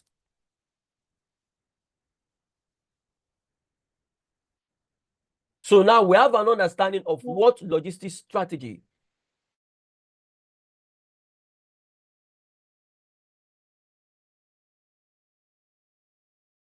about. Let's continue. The function of warehouses has evolved such that it gives supply chains and logistics further opportunity to add value in the supply and delivery of products and services. That means if the warehouse is not functioning well, it will affect the performance of the business. Because the warehouse is the heart of the business. What I mean by heart is H-E-A-R-T. The warehouse is the heart of the business. It plays a key role in determining if the business will succeed or not. Remember, we are looking at the role of warehouse in logistics strategy. I don't think time will permit us to be able to go further than we have done this morning. So I want to stop the slide at this point. I will hear from us and then we'll be able to go on a break. Then when we return, we'll be taking the second part of our lecture for today. Because I said we'll be going on a break by 11. So please, we are going on a 30 minutes break. So by 11:30, we'll be back. Then we'll be able to take the second part of our lecture. But before we go on a break, let's quickly hear from Mr. Austin. Any question from you? Because we are through with the first part of our lecture today. Before we go on a break, is there any question from you, Mr. Austin? Mr. Augustine, rather, please. Is there any question from your end before we go on a break? No question. Thank you. Okay, no question from Mr. Augustine. Okay, Mr. Toluwalashe, any question from you before we go on a short break? None from my end, please. Okay, thank you so much, sir. Let's hear now from Mr. Chris. Any question from your end before we go on a short break, please? Negative. Okay, no question from Mr. Chris. Mr. Samson, any question from you or clarification before we go on a break? Mr. Samson with us? I'm not getting feedback from Mr. Samson. Okay, let's hear now from Mr. Abiola. Any question or clarification before we go on a break, please? I have a question. My question goes like this. Is it really necessary or important for a warehouse personnel or manager or supervisor to be part of the warehouse construction? The reason for this question is in putting together a warehouse from the slides and myself as well. I think there are some measures that need to be put in place when building a warehouse. Like the flooring because of the kind of machines that will apply it? Is it really necessary for a warehouse supervisor personnel to be involved in construction of the warehouse? Thank you. Well, it is not 100% necessary for a warehouse personnel or manager to be involved in a warehouse construction. One thing we need to understand is that they are experts when it comes to warehouse. They are experts when it comes to warehouse. And also when it comes to the construction now, there are those that are experts in warehouse construction and design. This is purely what they do. This is purely what they study. So it is not 100% a must. But the main thing I would say is that make sure you get the knowledge of an expert when you are setting up your warehouse, and ensure you have a blueprint to guide you through on those things that you think your warehouse needs. Because one thing I need to make you understand, I've been talking about warehouse layout. It is from your warehouse layout that will determine if you are getting it right or wrong. Because your warehouse layout will showcase how operation is going to take place within the warehouse. It's like you want to build a building. That's just how a warehouse is. And you do not require the service of an architect to draw up the design for you. Because it is from the foundational drawing of the architect that will determine what the eventual building is going to look like. And that is how a warehouse is. It is from the design of the layout that will determine how the warehouse will be. And for every business that is building a warehouse, you have already pictured in your mind those things you want to do within the warehouse environment. You would have pictured in your mind what kind of product are you bringing in? What kind of services are you going to render? What kind of storage facility do you need? What will be the number of personnel? What will be the equipment? All of this should have come to your mind before you go ahead and set up a warehouse. So it is not a must for you to have a warehouse personnel, but rather you having a good knowledge of all the requirements and having somebody with a good knowledge of ensuring that all these requirements are put in place. So I think that's the answer I will give to you, Mr. Biola. I don't know if I've said something that makes sense, sir. Yes, sir. Thank you very much. We really addressed it. Thank you. Okay, thank you so much, Mr. Biola. Okay, Madam Blessing, any question from me before we go on our break, please?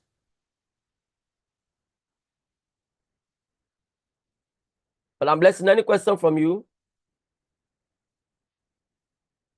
Please go ahead, Madam Blessing. Unmute yourself and talk. Do you have any question?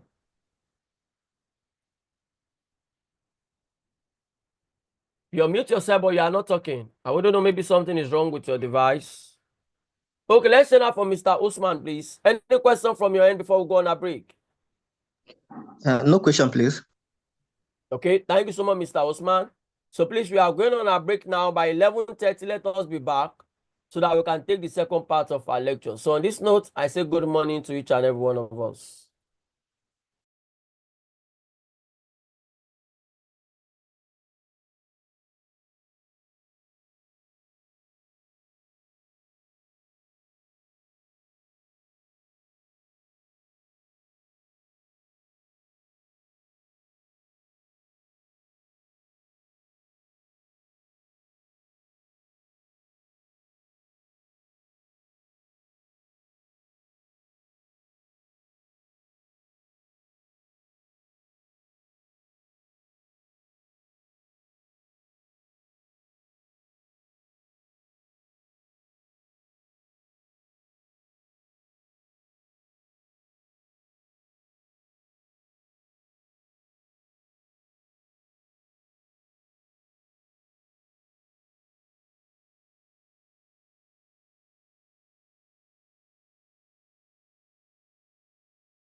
Welcome back to the class. Hope you can hear me. Welcome back to the class. And for those of us that stayed back, thank you so much for coming back. Hope you can hear me, please.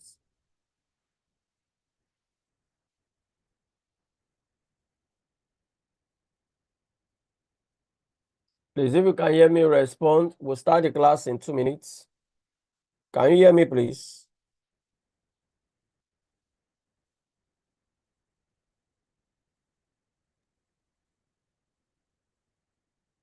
If you can hear me, you can respond, please. Let me be sure you can hear me. We start the class in 2 minutes. I can hear you. Okay, thank you, Mr. Chris. I wanted to be sure I can be heard.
Okay, welcome back to the class. Welcome back to the class and good morning once again. Good morning, Mr. Tolowalashe, Mr. Chris, Mr. Augustine, Mr. Biola, Madam Blessing. If you can hear me, please respond so I can commence the recording and we can get straight into the second part of our lecture for today. Please, if you can hear me, kindly respond so I'll be sure I can be heard loud and clear. I hear you. Okay, great. Thank you, Mr. Tolowalashe. Go straight into the second part of our lecture for today. Hopefully others will get to join us before the end of our lecture for today. Okay, for the second part of our lecture for today, we'll be discussing on inventory management, or let's say inventory, which is PDO5. PDO5, we shall be discussing on inventory. And this module also has 4 chapters. We'll start off by looking at chapter 1. And then from there, we'll look at the other aspect and see how long we'll be able to go on our lecture for today. Okay, let's see the second slide, which has to do with the chapter 1. The topic for chapter 1, what is inventory management? After looking at this topic, we are expected to understand the purpose of inventory management within a supply chain environment. We are expected to understand the different types of inventory and the real cost of holding stock. We are expected to understand the implications of the shrinking service window in terms of products, availability, and responsiveness. So these are the areas we are going to be learning from as we take the second part of our lecture for today. We start by looking at 1.0. What is inventory management? We have been able to put 3 explanations together that will help us to get clear understanding on what inventory management is all about. Inventory management is the ability to know what is on hand, where it is in use, and how much finished goods are available. So when you talk about inventory management, it simply means you need to be able to determine the quantity of materials, of items that you have at all time, because this will help to guide your decision on what needs to be produced and in what quantity you need to produce in order to be able to meet customers' demand. Another explanation on inventory management is that it has to do with the supervision of the flow of inventory. That is, you are monitoring the inflow and outflow of materials right from the point of manufacturers to the warehouse and to the location or to the point or place where the items are required to be used or where the items will be sent to. And then finally, on inventory management, is talking about the ability to efficiently oversee the constant flow of units in and out of an existing inventory. That is, for every item that comes in, you are able to account for it. You know what they were used for. You know when they came in. You know what finished product was sold out and when these items were moved out. So all of these activities is concerned with inventory management. Quickly, we see a pictorial illustration of what inventory management is all about. We start by getting to know that inventory management has to do with outbound of materials, that is sending out items to different locations for the purpose of meeting demands. Inventory management has to do with the physical receipt of items into an existing inventory that will help the business to be able to produce those items or those components that are required in the market. Also, inventory management is concerned with having a personnel or group of individuals that will manage your transaction to ensure appropriate updates is done for every transaction that takes place within the system. And also, when we talk about inventory management, we are talking about the management of funds, because it is very, very key. We are managing funds for every item that comes into the system. You are able to value it in order for you to know what you are holding and how it is used. And also concerned with inventory management is returns. These returns can be categorized into two divisions. We have what we call internal returns and we have what we call external returns. Internal returns are those items or those materials that has been sent out probably to, let's say, production department for the purpose of producing a particular product. And after that product has been produced, the materials that are left unused will be returned back to the existing inventory. And then when we talk about the external return, which has to do with suppliers outside or customers outside the organization and the organization. Let's say, for example, an organization has produced a product and supplied it to a particular customer. If that customer, for any reason, return parts or the old product that was initially supplied to him or her to the organization, this is also known as return. But professionally, it is known as reverse logistics. Okay? So I know most of us must have heard that word, reverse logistics. It simply means a return is made back to store from what has been issued out initially. And then we have what we call the ROTV. The ROTV is also concerned with return, but in this aspect, this return is when you return an item to a vendor. Let's assume an item has been delivered to you by your supplier.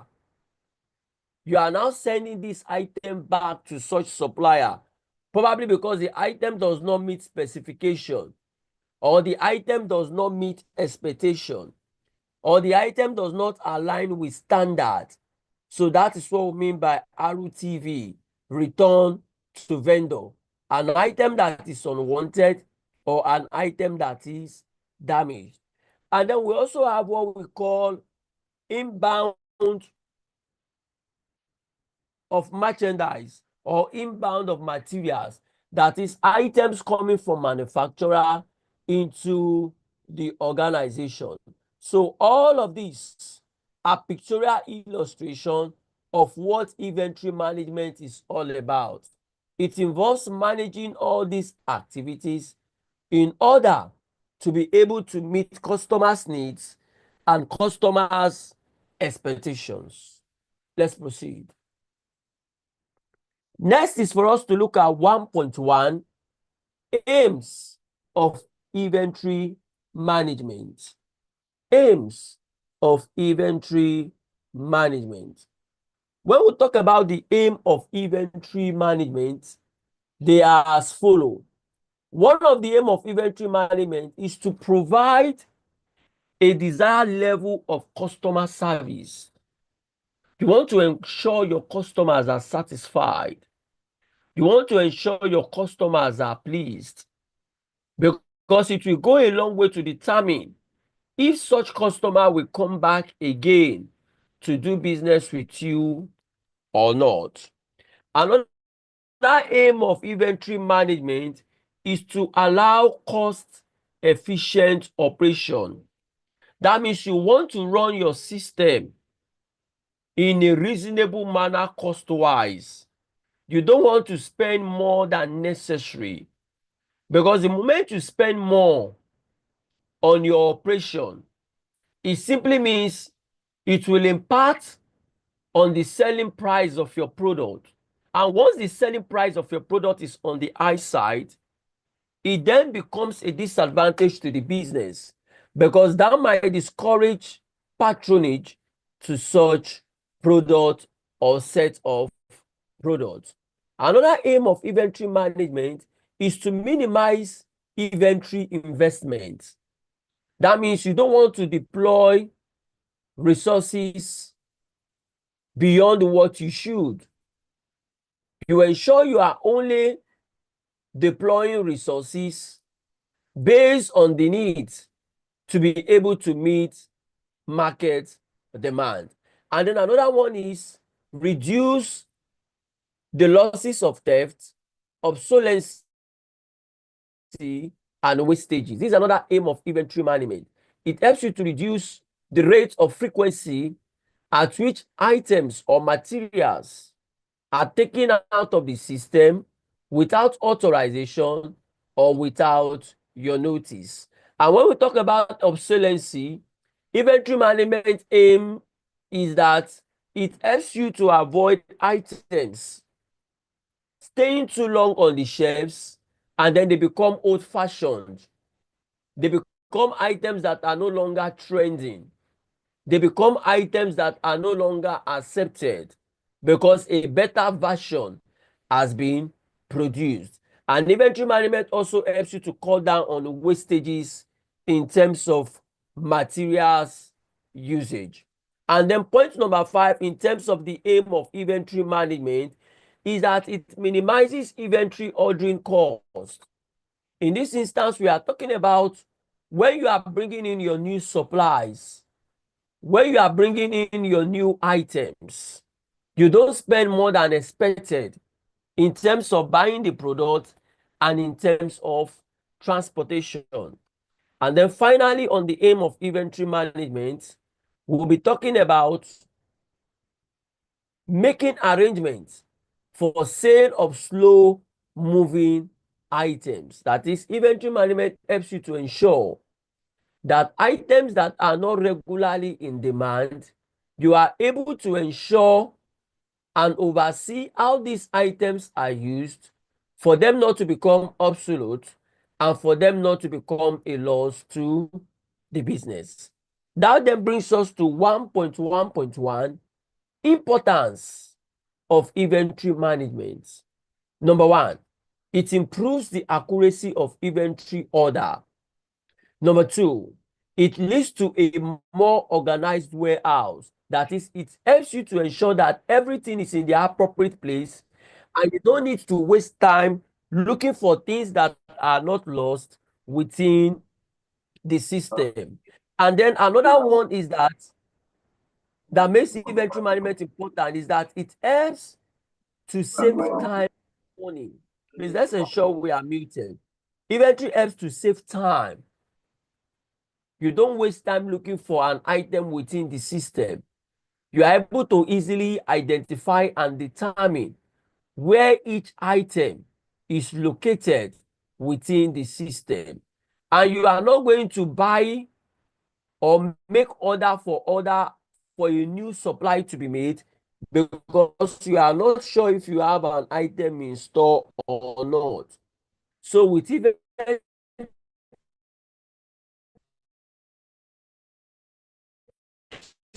management, you are able to determine every item you have in store. Management is that it increases efficiency, helps you to ensure that you have more output and then you avoid wastages as much as you can.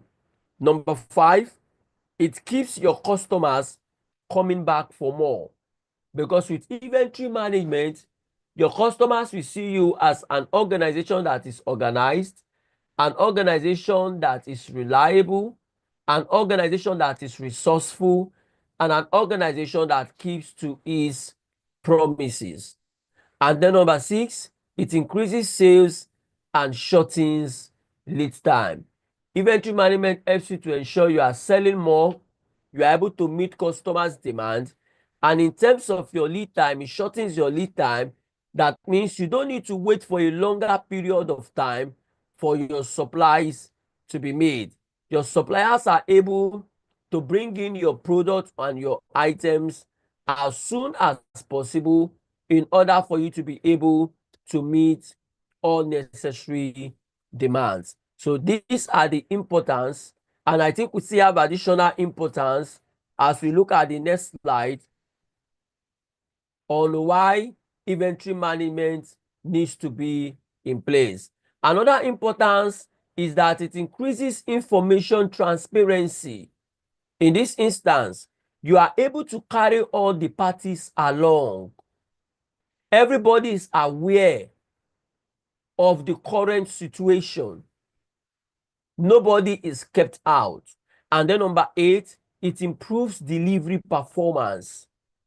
You are able to keep on your promises and you are able to meet up with your schedule as it relates to delivery to customers. And then number nine, it decreases the possibility of stock out. With inventory management, you are able to know the items that are required. You are able to determine when the items should be brought in. And by so doing, you are able to avoid stock out. Stock out is simply a situation in which business organizations that are concerned with inventory are not having the required materials or items that will enable them to be able to meet customers' expectation. And quickly, that will take us to 1.1.2, where we'll be looking at the challenges to inventory management. What are the likely challenges you will encounter if you are concerned with inventory management? The first one is overstocking. Overstocking simply means when you try to bring in more items that is beyond the capacity of the system. That is what overstocking means. Bringing more than the required quantity of materials.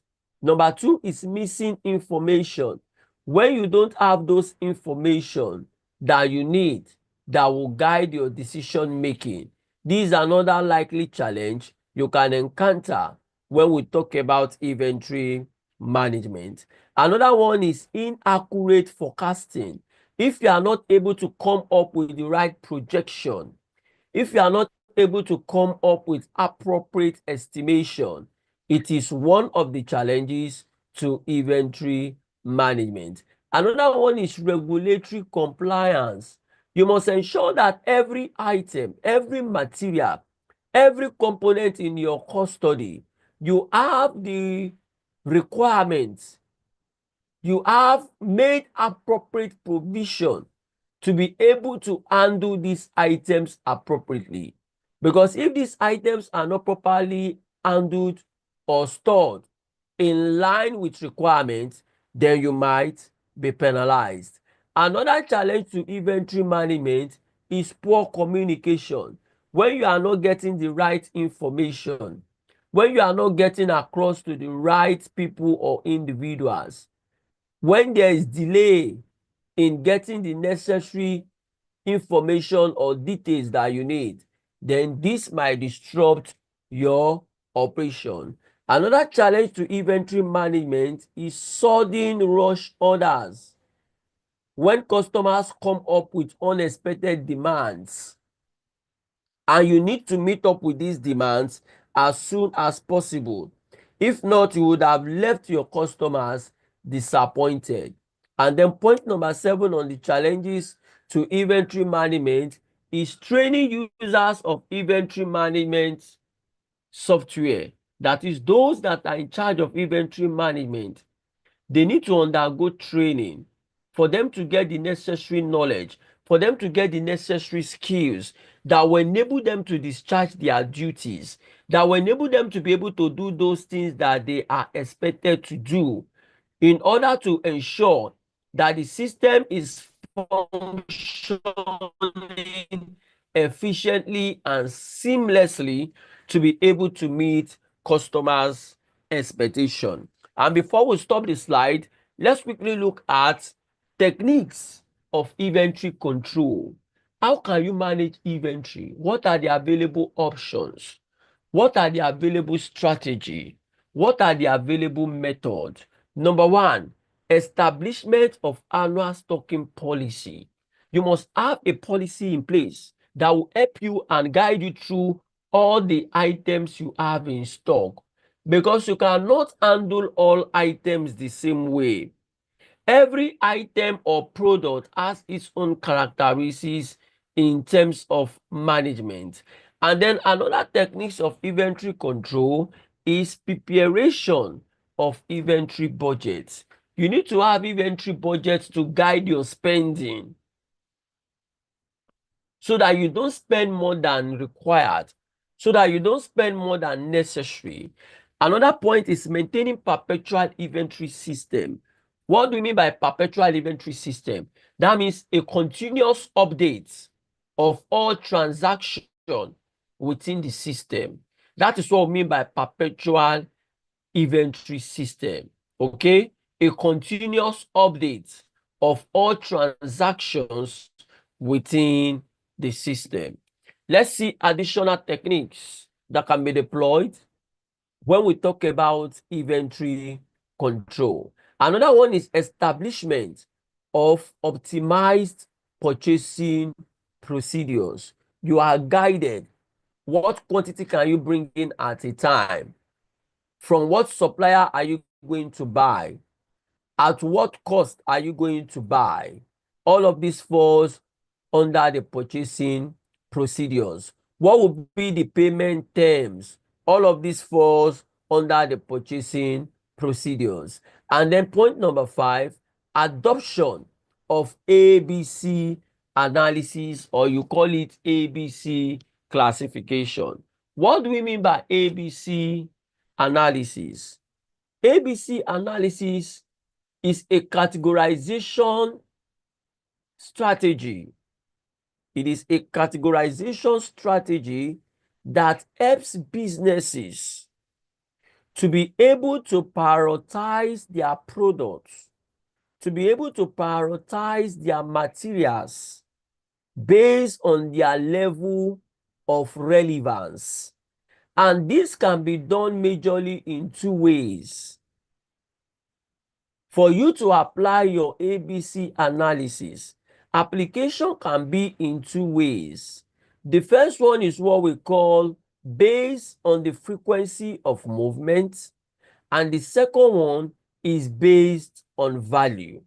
So for ABC analysis, let's explain what we mean based on the frequency of movement.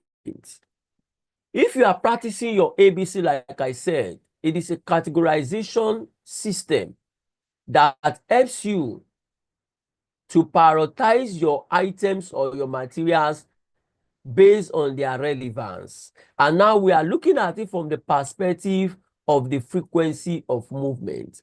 It simply means in class A, you have the fast moving items in class A. That is the items that are always in demand. The items that your customers are always coming to buy, they will be in class A. While your medium movers will be in class B. And then the slow moving items will be in class C. So that is what we mean by frequency of movement. Another option of applying ABC analysis is in terms of value. That means your most valuable items or products will be in class A. The medium valued products will be in class B, and the least value product will be in class C. Remember, we are talking about techniques for you to control or manage inventory. And then point number 6, as a technique to manage inventory, is inventory turnover ratio. When we talk about inventory turnover ratio, we are simply talking about you being able to determine the frequency, the speed at which an item comes into the system and leaves the system. That means for every item or product you have invested in, how long does it take you to be able to convert that product or item into a sellable form for you to be able to get return on investment? That is what we mean by inventory turnover ratio. The rate, the speed, the frequency at which an item that has been deployed or that has been purchased is being converted in order for you to be able to get return on investment. So we have been able to understand and see the techniques that can be deployed in order for us to be able to manage our inventory effectively. So I'll be stopping the slide now so I can hear from us, and then we'll be able to continue our lecture on inventory. Let's start from Mr. Augustine. Any question from you so far based on the second part of our lecture today? Is there any question from your end, please? Let's hear from Mr. Augustine if you have any question or if there are areas for clarification. Okay, I have an area for clarification. When you say shortens lead time, I want you to... Yes. Okay. First, I think what we need to address is what do we mean by lead time? So we understand the concept of lead time. Lead time is the total time required from when an order is placed for a product or set of products to the time that such product or set of products are made available for use. That is what we mean by lead time.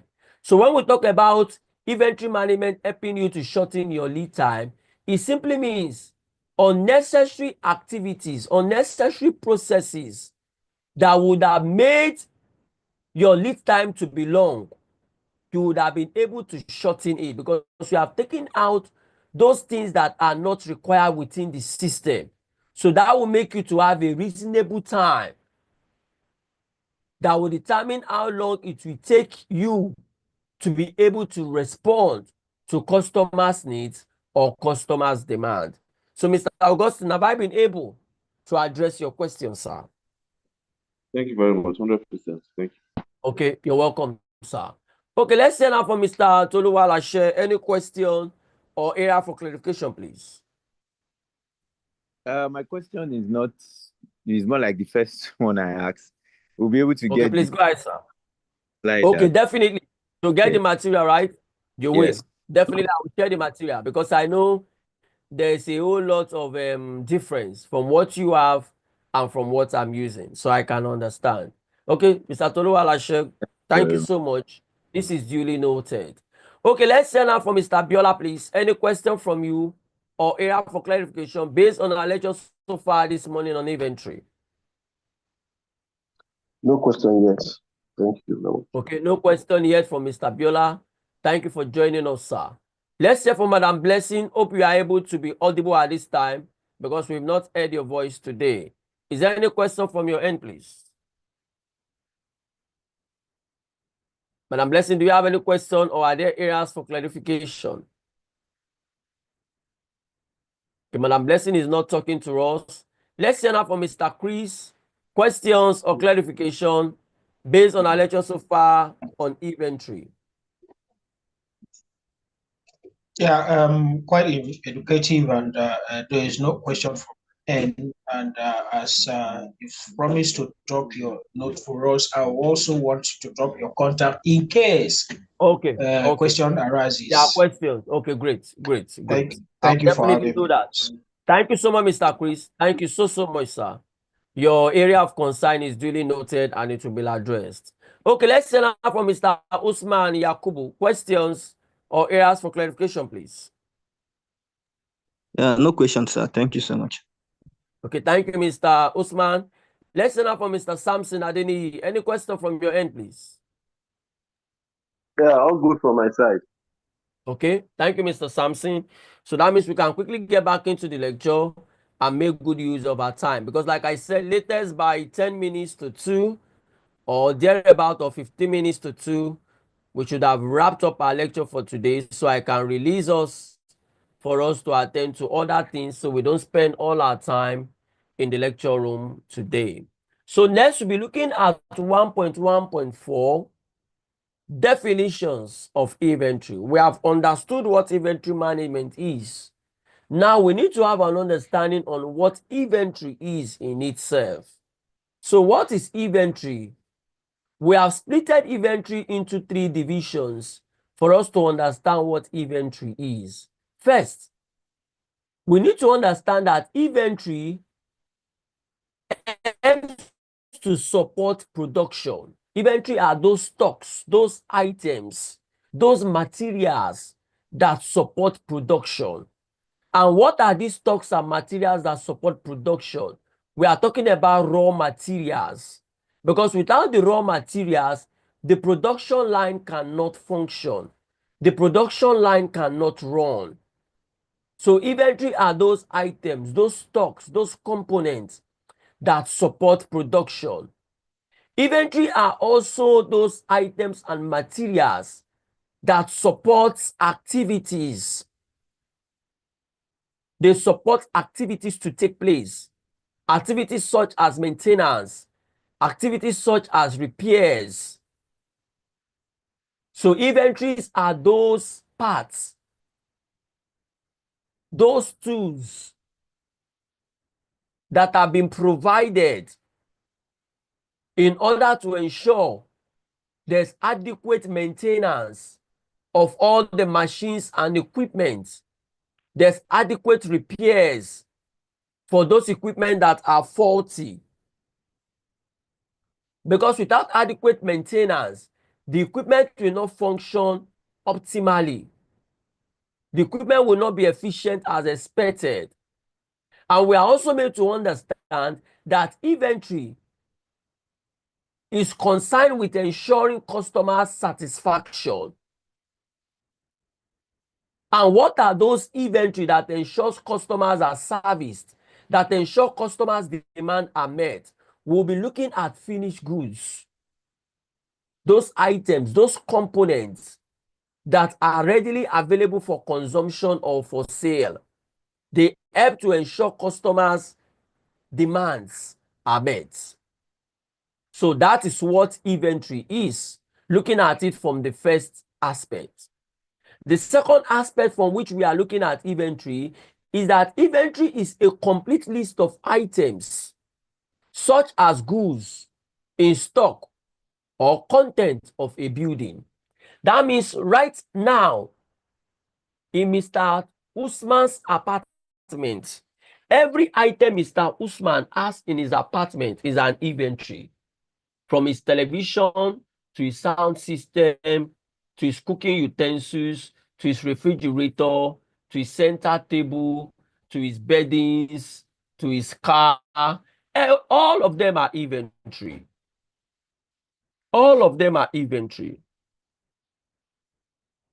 But we need to understand that inventory is a current asset to a business organization. Inventory is an asset, okay? And this asset is majorly in two divisions. We have what we call the fixed asset, and we have what we call the current asset. So all those raw materials you have within your organization that necessitates production or that makes production to happen, they are known as current assets. All those materials, all those components that have been provided for the purpose of production or manufacturing, they are known as what? Current assets. And how do I mean? Current assets are those items or materials that can be easily converted to cash. That means you can easily sell it in exchange for money. Okay, let's get back because we are looking at inventory, but there was just a need for me to give these explanations for clarity. Inventory are also known as raw materials, like we said earlier. Inventory is known as work in progress. Raw materials are those items that are still in their raw form, that have not been adulterated, that requires transformation. While work in progress are those items or components that are undergoing transformation, that are undergoing processing. While finished goods are those items or components that are readily available for use or for sale. So that is what finished goods is. So now we have an understanding of what inventory is. We have an understanding of what inventory is now.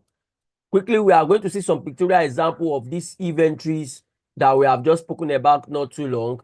This is an example of raw material. I decided to use our local home items like rice, beans, and what have you to illustrate what raw materials are. These items are what we need for us to be able to prepare our foods. And then work in progress are those items or those materials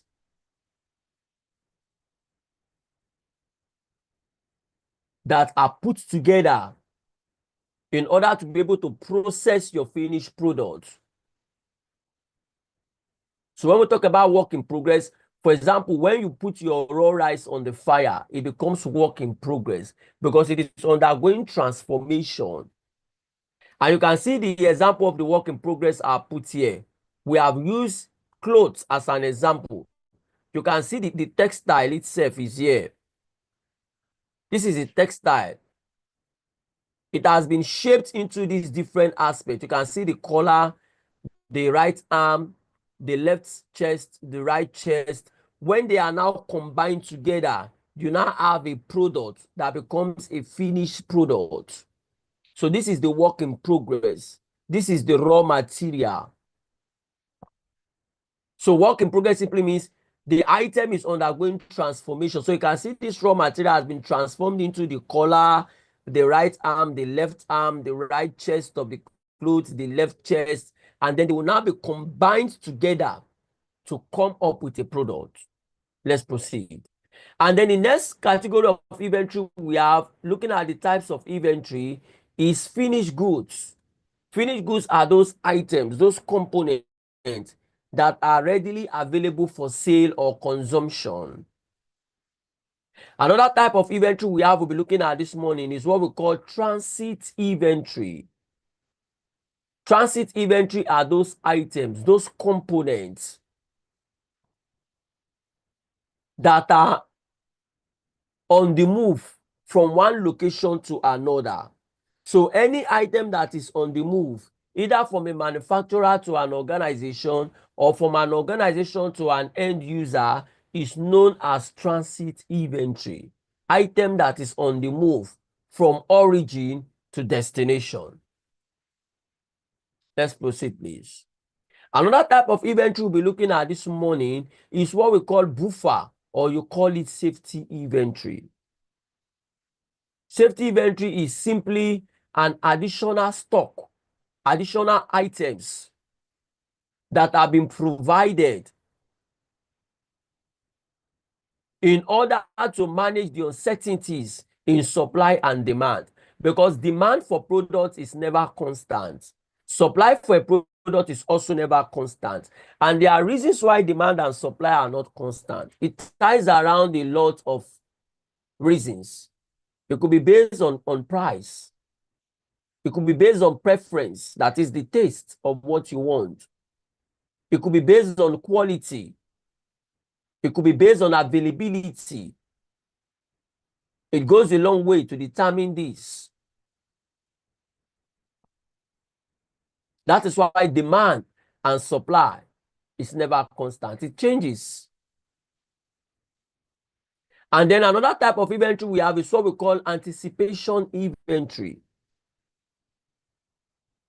This is an inventory that is held in excess or in addition to the actual quantity of inventory that is required, based on the fact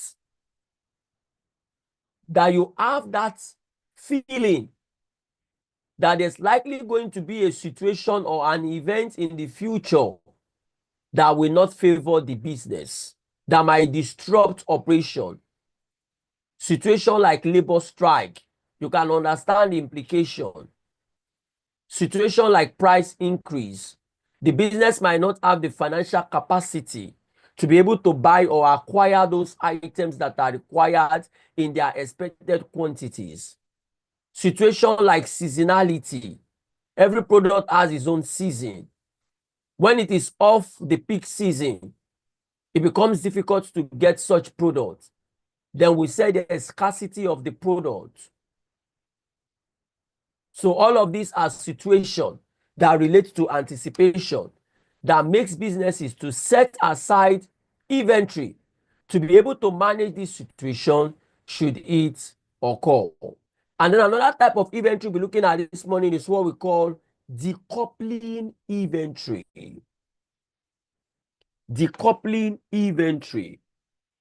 In simple terms, decoupling inventory is a situation in which a business organization sets aside different items and materials that are required to meet the manufacturing need or production needs of two or more lines or two or more machines that are producing the same product, but their production level, their production capacity varies. That is, one line is more productive than the other, or one machine is more efficient than the other. That is what the coupling inventory is. Making provision for a production of materials that has more than one lines, that has more than one machine. But these lines and these machines are working at different efficiency rates. So that is what we mean by the coupling inventory. But the main aim is that the product that has been set aside must be able to meet the production need of all the lines, of all the machines at the end of the operation.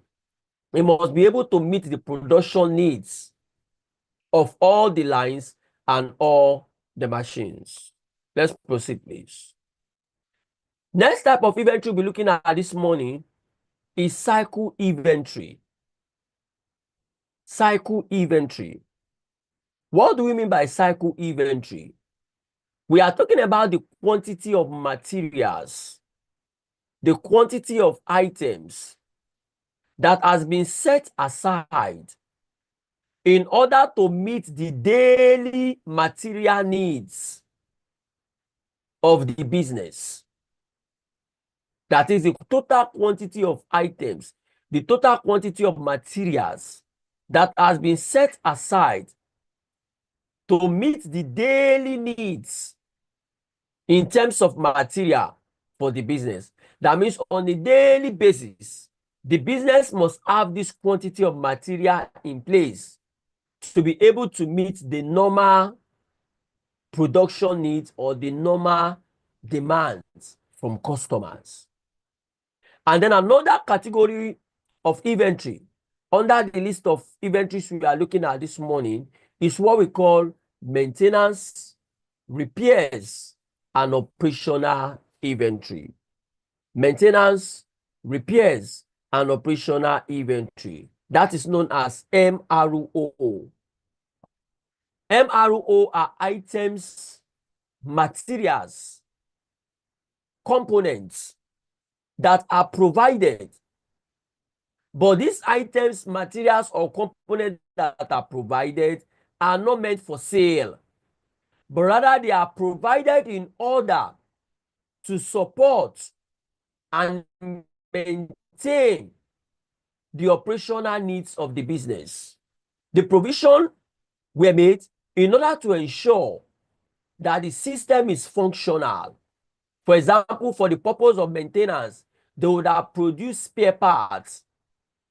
For the purpose of repairs and maintenance, they would have produced tools that are required to carry out the repairs and maintenance.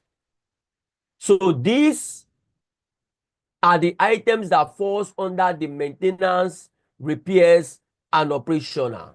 They are meant to ensure that the business is able to meet and support all its operational needs. So these are the types of inventory that we are looking at this morning.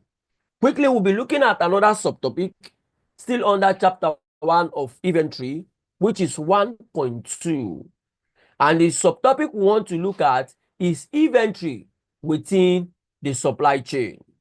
Inventory within the supply chain. There are different categories of inventory within the supply chain. And all this inventory we have just listed out not too long, they are all within the supply chain. They are within the supply chain to ensure that customers' needs are met. So there are different types of inventory that are held within the supply chain. But the sole aim is to ensure that customers' needs are met. Let's see. The role of inventory within the supply chain cannot be underestimated. It is a crucial element that enables effective and efficient operations, ensuring continuity of supply, meeting customers' demands, etc. That means without inventory, there will be no continuity in terms of production. Customers' demand cannot be met. So inventory is very key. And that is why I would say, and I've been saying, that inventory remains the lifeblood of the supply chain. And I stand to be corrected. If there's no inventory, there'll be nothing like supply chain. The supply chain will crash. And I'm going to prove to you why I said inventory is the lifeblood of the supply chain. Take away inventory, there'll be nothing to produce. That means production will become useless. Take away inventory, there'll be nothing to warehouse. Take away inventory, there'll be nothing to purchase because what you are purchasing is inventory. Take away inventory, there'll be nothing for you to market or sell. That means marketing and sales becomes useless. So inventory is key. Take away inventory, there'll be no need for the finance or accounting department because there's nothing you are accounting for. So inventory is key. It is the lifeblood of the supply chain. Somebody might say, oh, I'm a logistician. All these people I've mentioned, they are logisticians. A warehouse manager is a logistician. If you are in procurement, you are a logistician. If you are in sales, you are a logistician.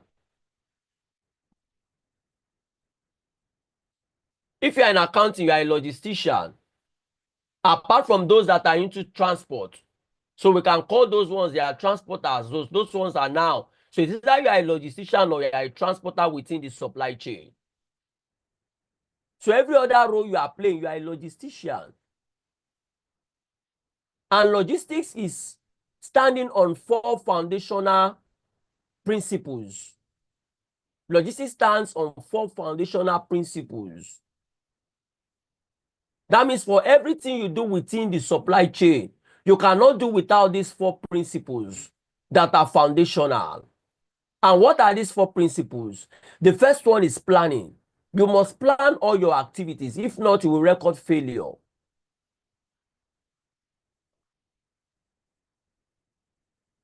The first one is what? Planning.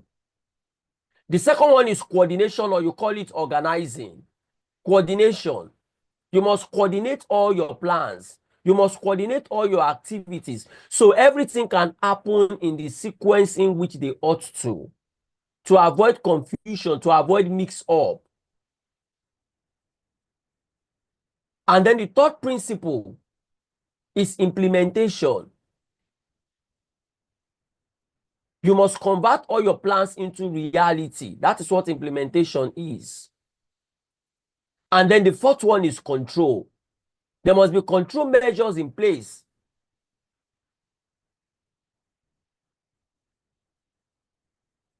for you to ensure that all that you are set to do is achieved. If not, people will just go ahead and do things the way they like, instead of them doing it the way they are required to get it done. So you can see that inventory is very, very key and vital. Once it is not there, then the supply chain is dead and gone. And majorly, there are 2 major categories. When we talk about inventory within the supply chain, it is majorly in 2 categories. We have what we call the upstream and we have what we call the downstream. And these 2 divisions play different roles within the supply chain. We have inventory at the upstream and we have inventory at the downstream. So let's quickly go and look at the upstream and the downstream. What role do they play within the supply chain?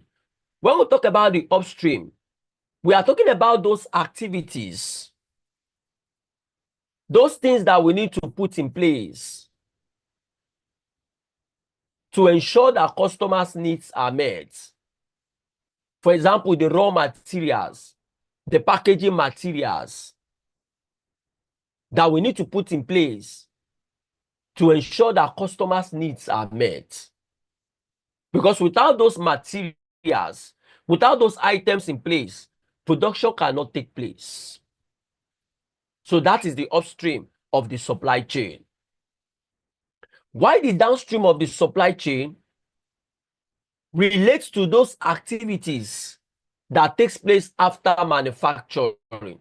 Remember, the upstream are those things that happens before manufacturing, that is making provision for those materials, those components, those inputs that are required for you to be able to carry out your manufacturing. Why the downstream are those activities that takes place after manufacturing. For example, assembling of those products that have been manufactured falls under the downstream. Documentation falls under the downstream. Distribution or shipment falls under the downstream. So you can see that these 2 divisions that is concerned with inventory within the supply chain plays a major role.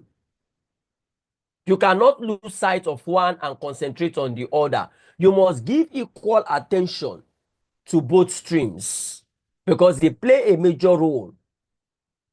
And the essence of supply chain, for those of us that might know, and for those of us that might have not thought of it, the essence of supply chain is to meet a need. That is simply what supply chain is. Meeting a need, that's the essence of supply chain. At the end of the day, your goal is to meet a need.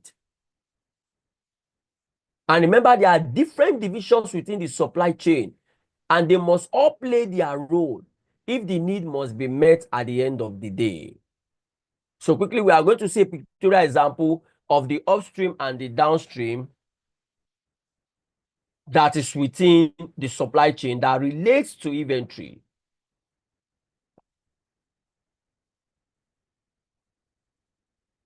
So you can see at the end of the day, the main purpose is to meet customers' demands. We must meet customers' demands. And for there to be manufacturing, there must be what? Raw materials. And how will these raw materials come to place? You must have your suppliers available. And after this product have been manufactured, that is only when there can be distribution. And if there's no distribution, your customers, their expectations cannot be met. So both the upstream and the downstream plays a major role. You cannot lose sight of them. They are very, very vital. They are very, very key within the system. And therefore, we must appreciate and understand the role that they play within the system because it is very, very key. It is very vital. We must understand the role they play within the system. It is very key and it is very vital. So now we understand that inventory plays a major role within the supply chain. Let's proceed. Next is for us to look at inventory holding. That's the next subtopic we want to look at. 1.3, inventory holding.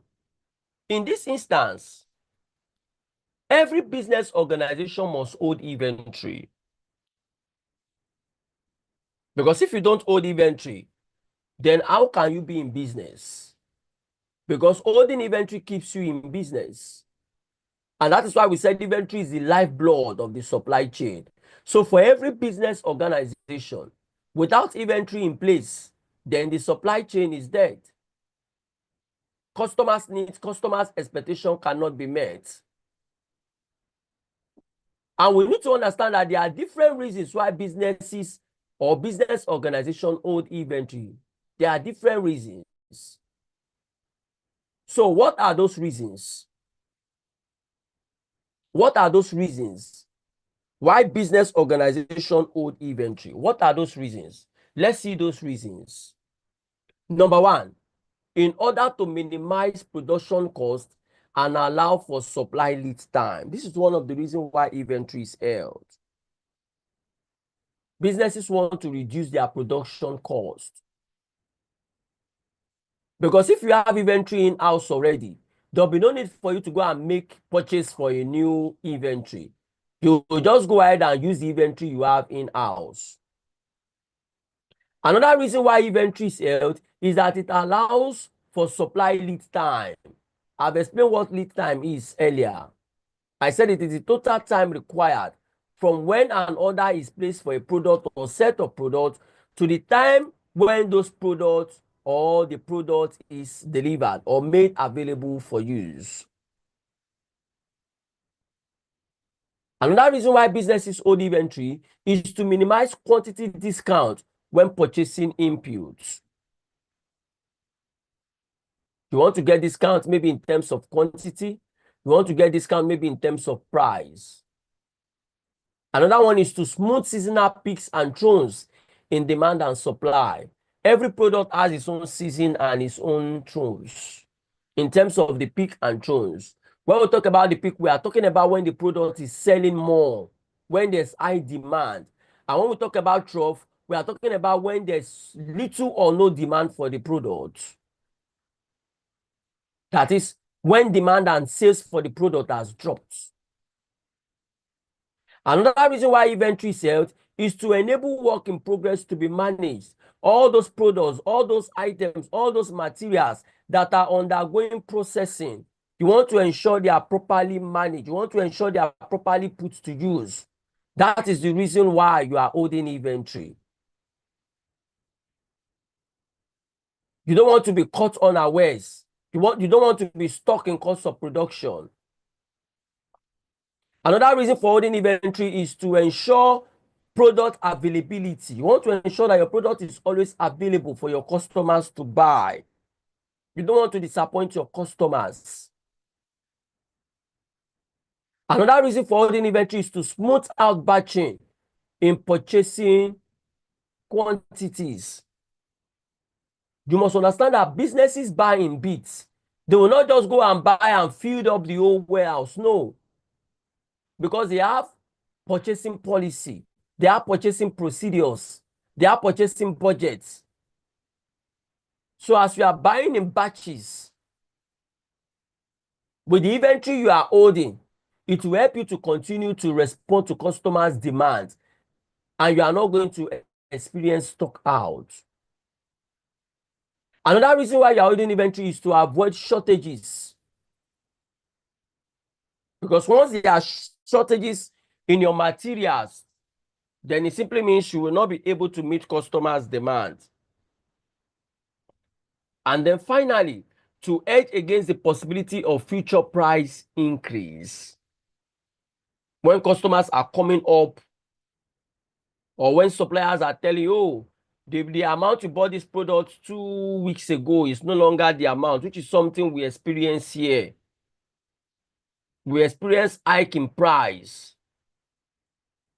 But with inventory holding, you are able to manage such situation for a period of time. So these are the main reasons why inventory is being held by business organizations. Let's proceed. Next, quickly, we'll be looking at 1.4, category of inventory holding. This is some of the things we have discussed about already today, but we have just done an addition to the list or types of inventory we have looked at earlier. Let's see. In ensuring inventory is managed and controlled efficiently, inventory within the supply chain has been grouped into 3 categorical divisions. So the first division of inventory we'll be looking at is based on source of demand. And we have 2 under this category. We have what we call independent demand inventory, and we have what we call dependent demand inventory. So what do we mean when we say we want to talk about independent demand inventory? What kind of inventory is this? This is a situation, and remember we are talking about source of demand for this kind of inventory. This is a situation or an instance in which the source of this demand or request is outside the business organization. How do I mean? That means this demand is not depending on the organization.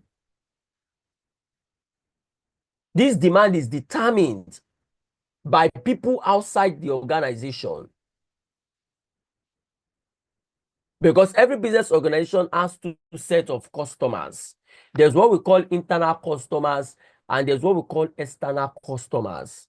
Your internal customers are those that are within the organization that interact with your division. They are your internal customers. For example, you are in the warehouse. Production are your internal customers. Sales and marketing are your internal customers. Accounting are your internal customers. Purchasing, or you call them procurement, they are your internal customers. Engineering department, they are your internal customers. While your external customers are those that transact business with you that are outside the organization. Mr. Eze, Mrs. Rachel, Emeka and Sons, they are your external customers. They are the ones that comes to buy those products from you. So back to our discussion, independent demand inventory. It simply means it is a situation or an instance where a demand for a product or set of products comes from outside the organization. That means your external customers are the ones that will determine the product they want, the quantity in which the product is demanded, the pack size, the day they want the delivery to be made. That means it is based on the demand that you get from your customers that will now prompt or necessitate your manufacturing or production activities.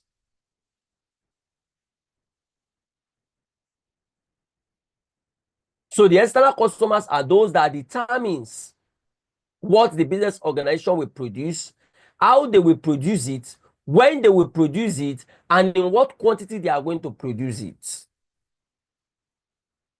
But when we now talk about the dependent demand inventory, we are talking about a situation or an instance where the business organization itself will determine or come up with a demand pattern.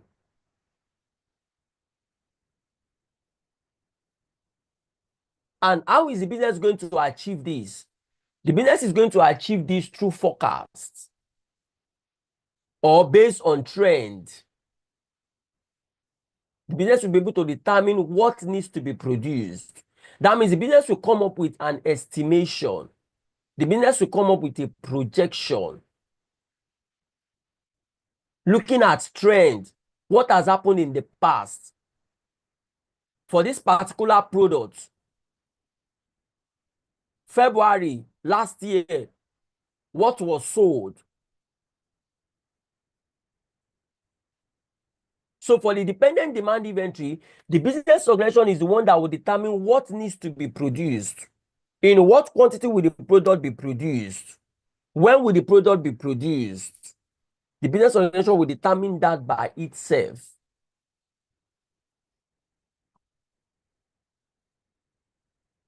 And remember I said they are able to achieve this through forecasts. They are able to draw up an estimation. They are able to draw up a projection. They are able to come up with assumption. What they feel the market would require from them. What they think they can sell within a period of time. So that is for the dependent demand inventory. Remember, we are looking at 3 categories of inventory. And the first one is based on source of demand. Let's go and look at the second category. We have looked at the first category, which is based on source of demand. The second category is based on position of the inventory within the supply chain process. And we have mentioned most of these inventories on this category. Raw materials, we have discussed about it today, that these are the components and items that you need in order for you to be able to run your manufacturing or production process. Work in progress are those items or materials that are undergoing conversion, that are undergoing transformation. And then the third category of inventory we'll be looking at this morning is what we call based on function or based on use. Based on the function on the inventory or based on use. Some of the list of inventory we have on this category, we have also discussed about them today. And one of them is the cycle inventory, or you call it base stock. We're made to understand earlier that cycle inventory is the total quantity of items or materials that a business organization needs to make provision for in order to be able to meet its normal production demand. Please give me a minute, class.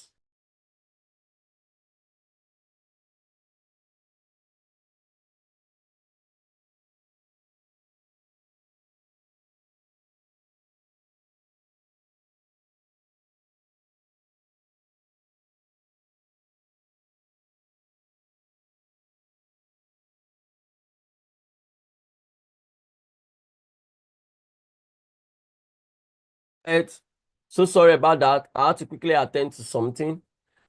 So the cycle stock, we have discussed about it today. Like I said, it is the quantity of item or material you need to put in place in order to meet your daily demand or manufacturing needs. Let's proceed.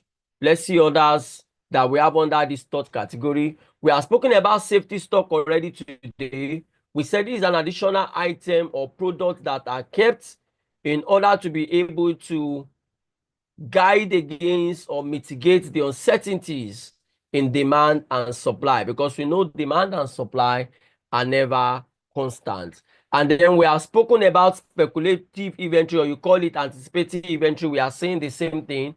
We said this is a situation that the business organization feels is going to occur that will not favor the business.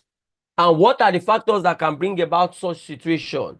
It could be labor strike, it could be price increase, it could be supply fluctuation, it could be scarcity. So these are some of the situations that might occur that will not favor the business. Hence, the business now thought it wise to set aside inventory for these items or materials that they know are very, very essential in terms of operation for the business. And then we have spoken about the coupling inventory today already as well, where I said you are setting aside materials in order to be able to meet the production needs of 2 or more machines or 2 or more lines that are producing the same product but at different efficiency rates. And then we have also looked at maintenance, repairs, and operational, which is MRO.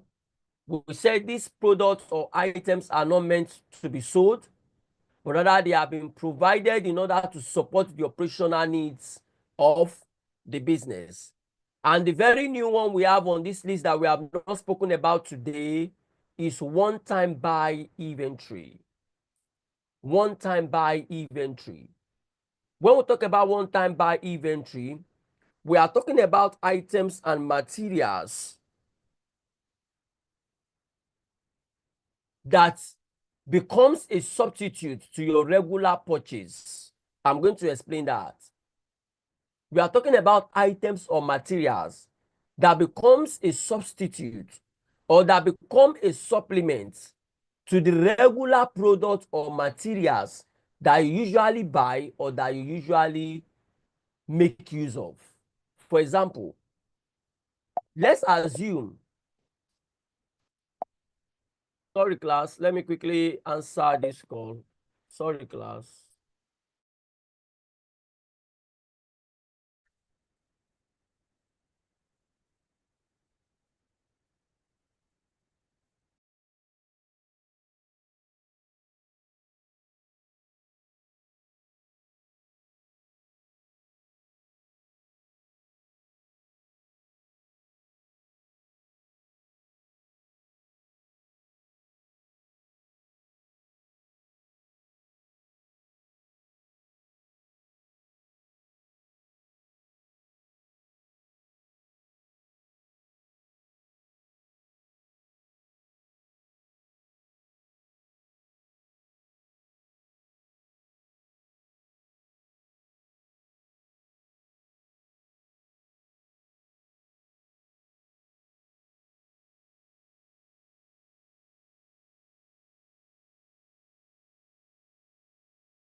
So sorry about that. I had to answer a call. So sorry about that.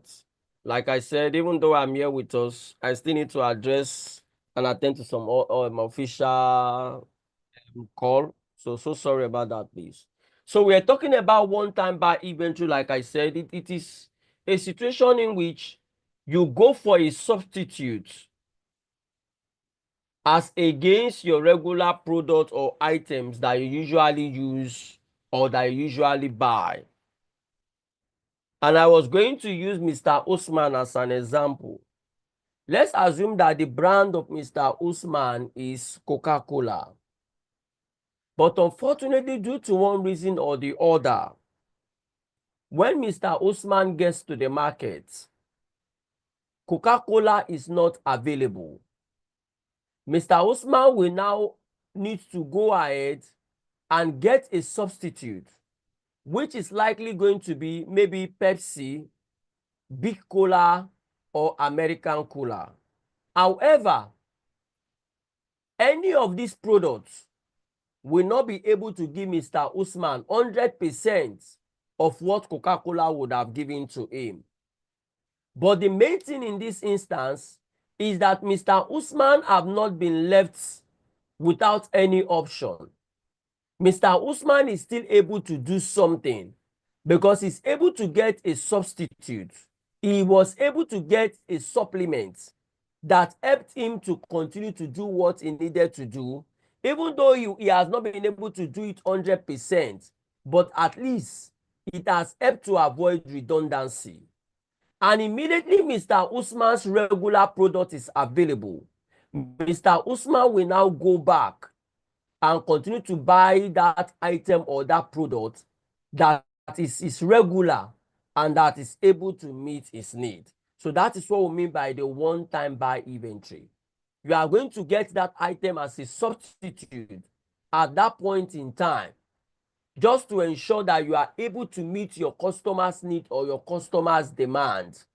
Because the moment you just go and say, oh, my product is not available, let me go to sleep, you might lose all your customers to your competitors. And you might not be able to get those customers back because customers are always impatient and they are not ready for excuses. They believe you just need to do all you can to ensure you continuously respond to their demands at all time. So that is for the one-time buy inventory. So I think we have been able to conclude that aspect of our lecture. Before we go into looking at another subtopic, which is postponement, let me hear from us if there are questions, if there are areas for clarification, then we can get back into the lecture and begin to wrap up our lecture for today. Let's start from Mr. Toluwalashe. Any question from you, please?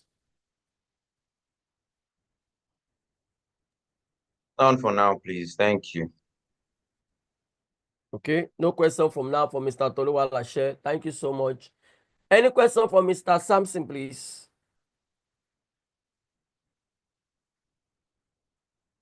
No question for now. No question for now. Okay, no question for Mr. Sampson. Thank you. What about Mr. Usman? Any question from you at this point, please? No question. Thank you. Okay, thank you, Mr. Usman. I just wanted to be sure that we are all following, and let me be very sure if there are questions so we don't just continue to talk and talk. Mr. Chris, any question from your end, please? Negative, no question. Okay, Mr. Chris said there's no question. Okay. What about Madam Blessing? Any question from me, please?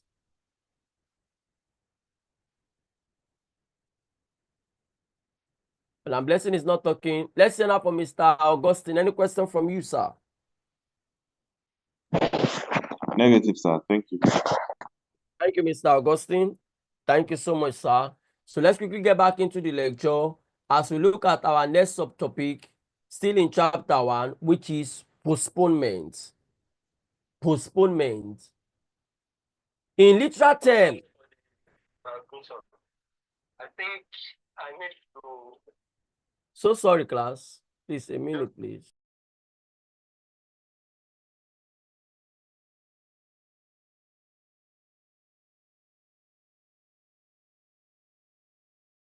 Okay, let's go ahead. So we are looking at postponement, which is 1.4.1. When we talk about postponement, just like the literal meaning, getting something to be done at a later date instead of doing it now, that is also what postponement is as a strategy within the supply chain.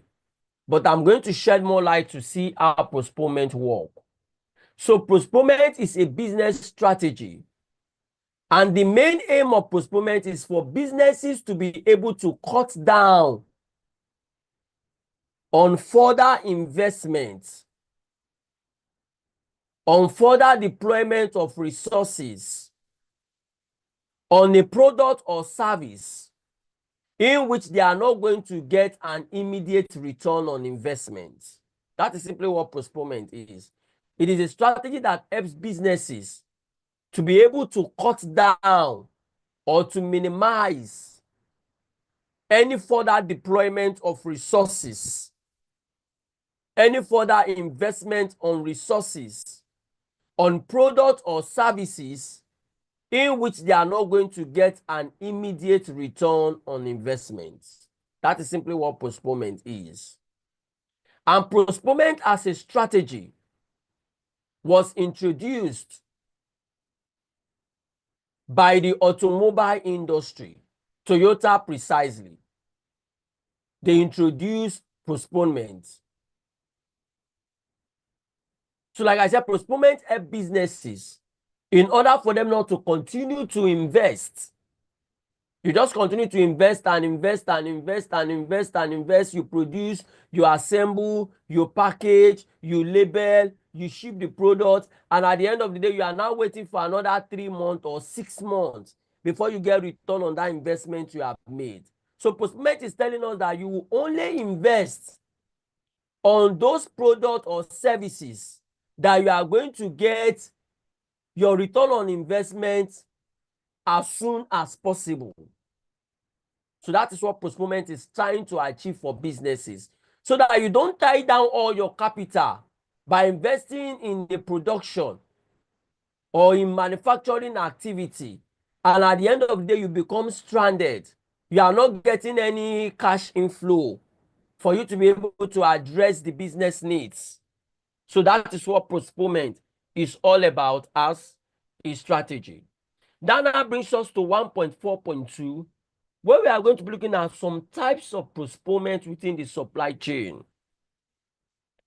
There are 5 major types of postponement within the supply chain. And first on the list we'll be looking at is manufacturing postponement. Manufacturing postponement. This kind of postponement strategy has to do with businesses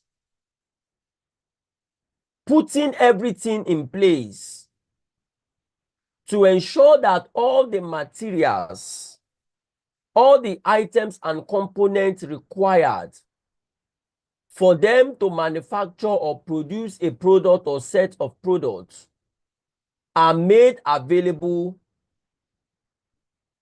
ahead of such production or manufacturing. That is, all the items and materials you need must be on site for you to be able to make your production. So that is what manufacturing postponement is all about. You will move all your items on site, all the raw materials, all the packaging materials, you move all of them on site, but you are not going to commence production not until when it is close to that time, when those items that are produced will be required. That is when you will commence production. Let's assume a customer has given you an order to produce a particular product, and the customer expects you to deliver that product. Today's on the 8th of February. The customer expects you to deliver that product at the end of February, which is about 3 weeks from now. It simply means, as a business organization, for you to practice postponement, you can go ahead and buy all the necessary raw materials. And let's assume your production for that product will take you just 2 days. It simply means you cannot commence production not later than maybe on the 26th or on the 27th of this month. Let's assume this month is 29 days. That means you can commence production on the 27th, since production will take you just 2 days for you to have practiced what? Manufacturing postponement. Another type of postponement we'll be looking at this morning is what we call assembling postponement. This is another postponement strategy, assembling postponement. When we talk about assembling postponement, we are talking about a postponement strategy or a form of postponement in which, after the material required have been manufactured, assembling the product will only take place when it is close to when that item is to be delivered. Assembly simply means you are putting all the parts together for the product to become what the customer is expecting. All those different parts that you have produced, you are now putting them together. Let's assume you are a car manufacturing organization. After manufacturing all the parts, the bonnets, the seats, the windshield, the side mirrors, the wiper, the battery, the engine, then to assemble now, you now begin to assemble all of them together to become a car. So the assembling will only happen when it is getting close to the time or to the period when that product or that item in question will be required to be delivered to the customers. And then the third type of postponement we'll be looking at this morning is what we call packaging postponement. Packaging postponement is also like the other type of postponement we have looked at. After the product has been produced, the product has been assembled, the product will not be packaged, not until when it is getting close to that period or to that time when the product is required by the customer. That is when the product is packaged. And then the fourth type of postponement we'll be looking at this afternoon is labeling postponement. After manufacturing, assembling, and packaging, the product will not be labeled, because labeling will help to give description to the product. It will help to give clarification to the product when it gets to the end of the customers or the end users. So the labeling will not be done, not until when that product is getting to that time or that period for delivery to be made. And then the last type of postponement we'll be looking at this afternoon is what we call time postponement. Time postponement. And when we talk about time postponement, we are talking about a situation after the product has been manufactured. Yes, no, please. Am I the only one that can't hear you? You cannot hear me? Please, let's be very sure. Can you hear me, please, class? Somebody just spoke now that you can't hear me. I can hear you. You might need to check your device for the person that can't hear me. Probably it's network from your end. So please, you might need to check your device. Okay, so let's go ahead, please. Thank you for the response. So I'm happy you can hear me. So when we talk about time postponement, it simply means, yes, please. Maybe you just type it. If he can't hear you, he will not hear. Just type it somewhere to tell him to check his network. Oh, okay, great. Let me quickly send him a chat. That's a good one because he might not really know. That might be your network. So please, you might need to check your network. Let me quickly send him a chat to that effect. Sorry, a minute, please.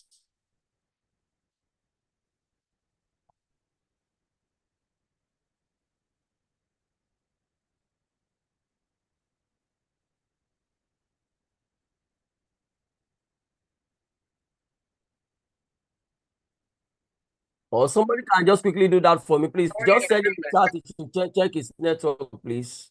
So that I don't begin to... I don't know why my system is not responsive. Please just send that person a chat. If you are not hearing me, just check your device. You might need to log out and log in back again. I think that might be the problem. The network behaves funny like that at times. You might need to log out and re-log in again. So for the time postponement, like we are saying, it simply means after manufacturing has been done, assembling has been done, the product has been packaged and labeled, Then for the time postponement, it simply means the documentation of this product will not be done. Making arrangement for the vehicle that will move this product to destination will not be done. Not until when it is getting close to that time for delivery. That is when all of this will be done. And remember, the essence for postponement, like we said earlier, is for you to avoid any further investment of resources on a product or on a service that is not, or that will not give you a quick return on investment, because you want to free up your capital, you want to free up your resources in order for you to be able to address other customers' needs.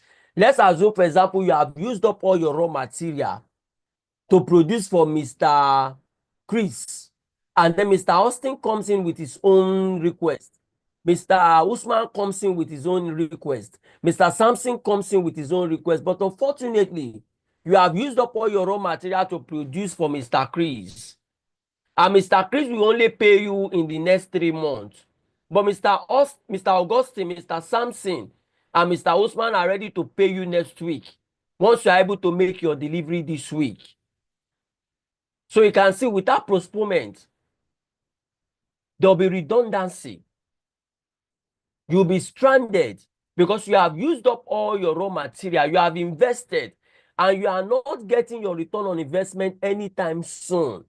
So that is the essence of you deploying postponement, so that you can make use of your resources, invest it, and then you are able to get quick return on that investment as soon as possible.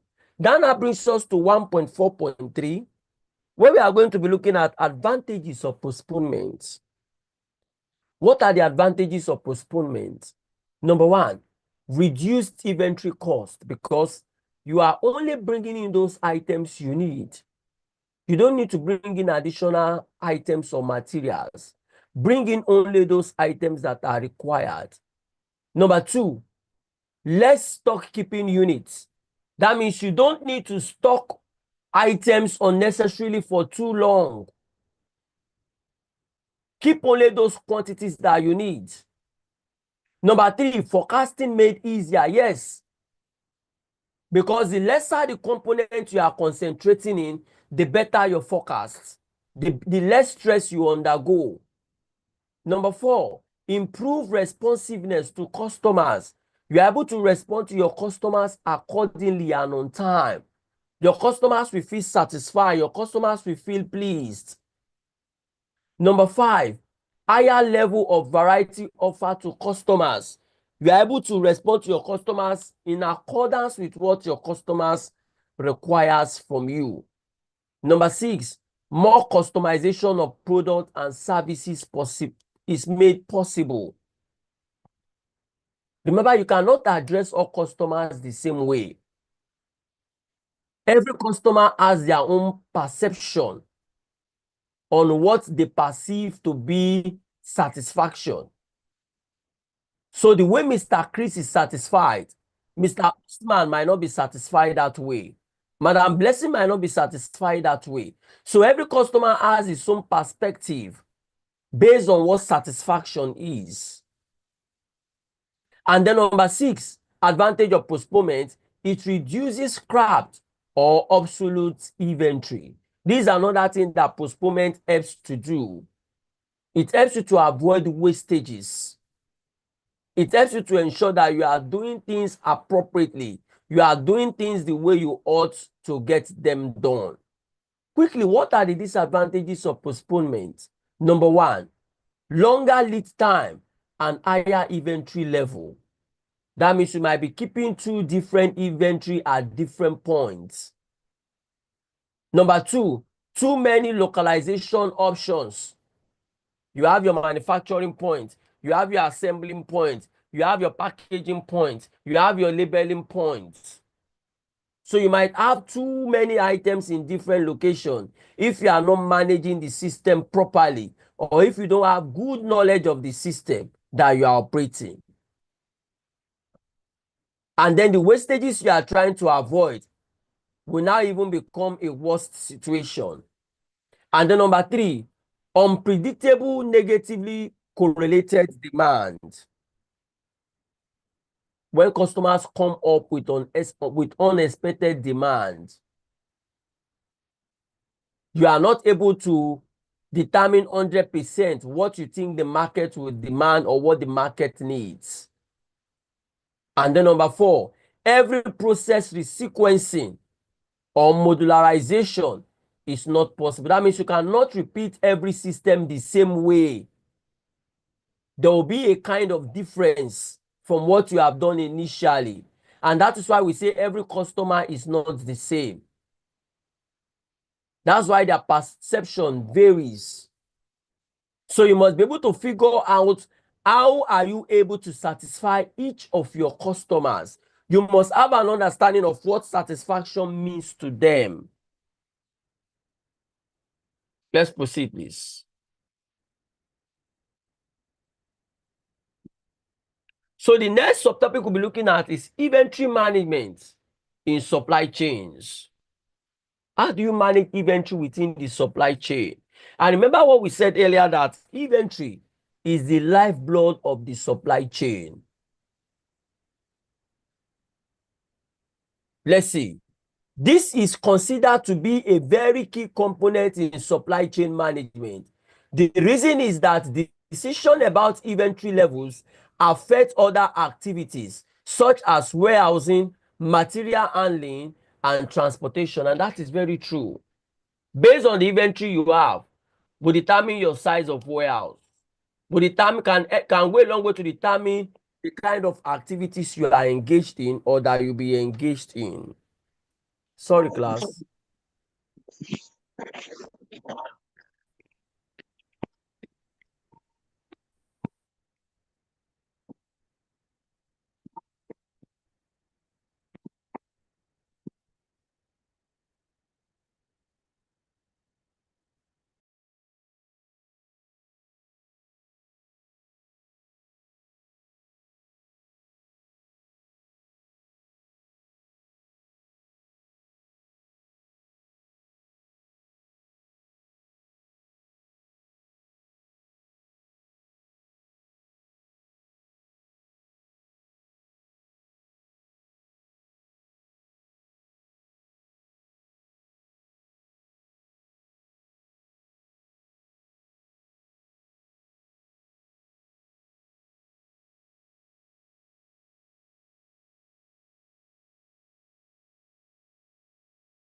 So sorry about that for my in and out.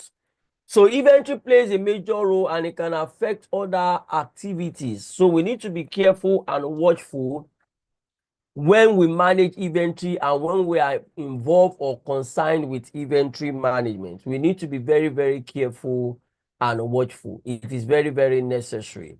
Let's go ahead. Inventory management is made complex as supply chains are made up of many organizations. Yes, we have said this earlier. Within the supply chain, there are different divisions. And the sole aim of all these divisions is to ensure that customers' needs are met, is to ensure that customers are satisfied, is to ensure that the system is properly managed, so that at the end of the day, the essence of the supply chain is to ensure that customers are satisfied. Let's proceed.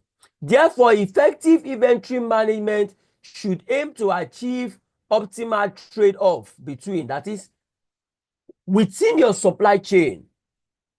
As you manage your inventory, you must ensure that you are able to have a trade-off. For example, providing an acceptable customer service level in terms of quality and fill and other fill rate. For example, don't say, oh, because we want to attend to customers on time, then you are losing sight of other things within the supply chain.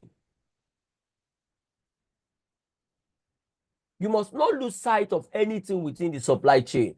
You must give equal attention to everything within the supply chain. And how, for example, how do you provide an acceptable customer service to your customers, you need to ask yourself, what is satisfaction to these customers? What are other organizations offering and what are we offering? What is the quality of our products? What is the quantity that we are provided to the market? What is our selling price? What is our packaging like? All of these are key for you to have an acceptable customer service. And then another one is a forecast inventory requirement to avoid overstocking. That means you must have proper projection so that you don't overstock the system. Because when you overstock the system, there's a problem. And when the system is understocked, there's a problem. So it simply means you need to strike a balance. When you overstock, you are tying down capital and you are at higher risk of expiration, that is your product getting expired. You are at higher risk of theft. You are at higher risk of spoilage. You are at risk of having a system that is choked up. You are at higher risk in terms of accident frequency. The risk will increase. Another one is to minimize stock holding costs. You need to minimize your stock holding costs because for every quantity of item you have in your warehouse, there's a cost implication. You have an amount to pay. So you must ensure you are not paying more than necessary.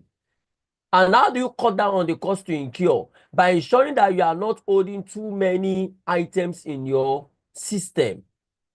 Hold only those items that you need. Those items that will help you to be able to meet customers' demands and customers' expectation.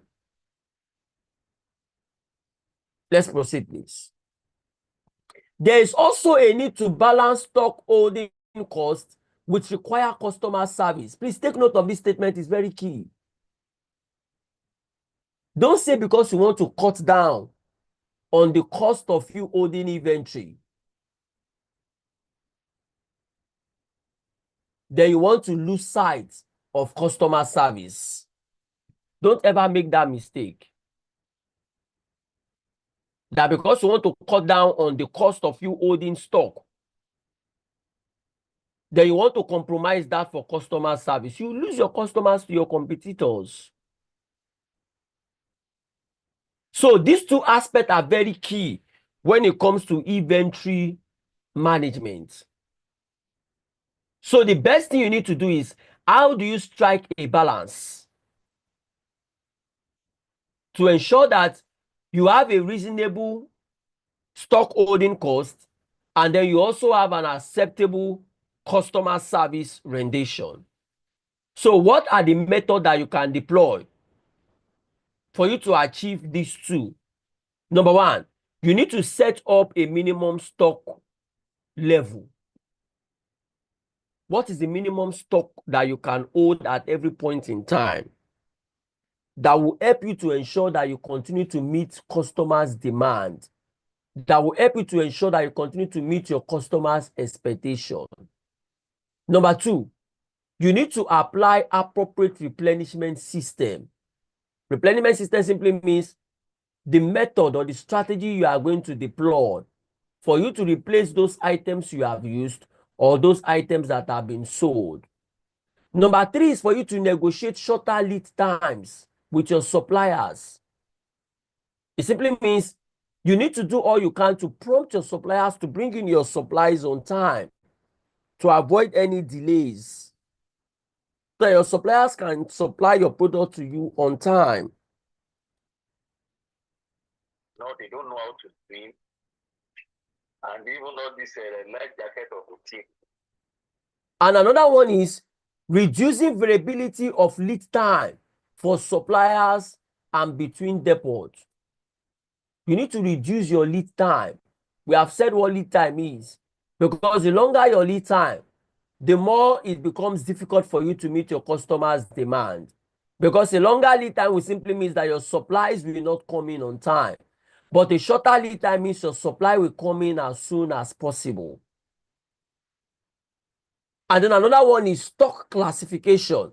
Remember, we are looking at method that you can use for you to achieve a balance between your stock holding costs and the required service level. So another method you can use is stock classification. You need to classify your stock. For example, using the ABC analysis, you need to categorize them. And then the last one is control of redundant and obsolete stock. Control of redundant and obsolete stock. Every item that is redundant, they are just there on the shelf. You need to do all you can, either to get them sold off or to get them used up. Because if they are just occupying that space, in no time, they will become a disadvantage to you for you not to be able to store those items that you need to be able to meet your demands. So it becomes an issue, becomes a problem. Let's see. The key question to address are what to hold in stock, in what quantity, and when to replenish. At every point in time, you must be able to answer these three questions. What are the items that you need in stock that will help to ensure that you continue to meet your customers' demand? And after you have been able to determine these products in question, in what quantity are you expected to hold these products? And then what kind of replenishment system do you need? Replenishment simply means when do you begin to replace these items? As you are using the items, you must have a method in place that will help you to replace the item as you are using the item, as you are selling the item. If not, your store will become empty. You will not have anything to offer any longer to the market. So it becomes very, very key and necessary. Don't worry, very soon we'll be wrapping up our lecture for today. So the next we want to look at is 1.6, stock control. We have spoken a little about stock control when I gave us some of the techniques that can be used as relate to stock control. Because stock control is very key. Or we say inventory management is very, very key and vital. It goes a long way to determine the success or the failure of the business. And your stock control system goes a long way to show how well you are performing. It goes a long way to show how well you have been able to use those items or those materials in your custody. It goes a long way to determine how well you have been able to safeguard those items in your custody to ensure that they are not being stolen, to ensure that there are no wastages. So it becomes very, very key for you to have an effective stock control system in place. Just like the statement here says, stock control shows, indicate, or measure stock performance based on turnover rate. Turnover rate is talking about how quickly are you able to use your items or your materials. If your materials stay too long, that means your return on investment will be delayed. But when these materials or items are sold quickly, it simply means that these items will be delivered on time.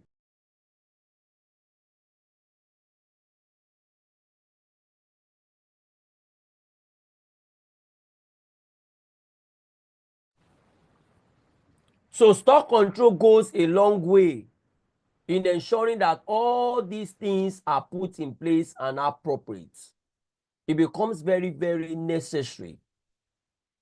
That brings us to 1.7, where we'll be looking at cost of keeping stock.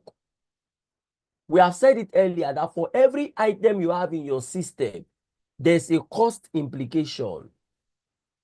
There's a cost implication. So when you are holding stock, what are the likely costs that you will incur? First on the list is what we call capital cost.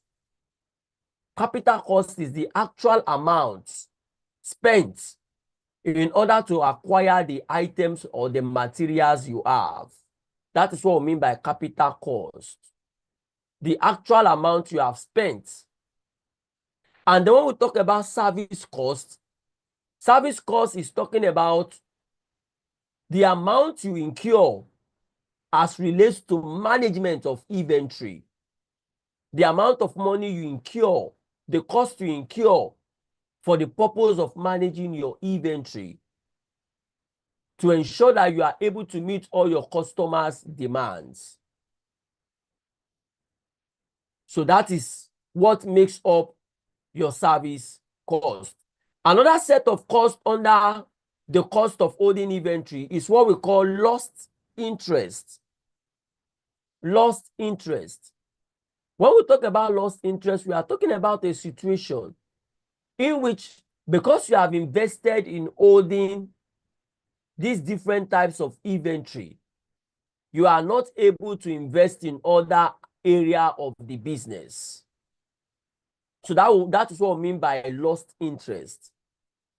Because you have invested in inventory, for example, you are not able to buy a car for the organization. You are not able to buy a new machine. So that is lost interest. That is you have lost an opportunity to do something else because you have invested in one particular aspect. Another cost that can be incurred when inventory is held is what we call storage cost. Storage cost is concerned with the amount of money you spend on your storage facilities to ensure that these items and materials are held in a safe and secured manner.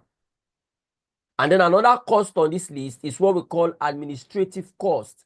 This is concerned with the amount of money you pay to your personnel that are managing the inventory on your behalf.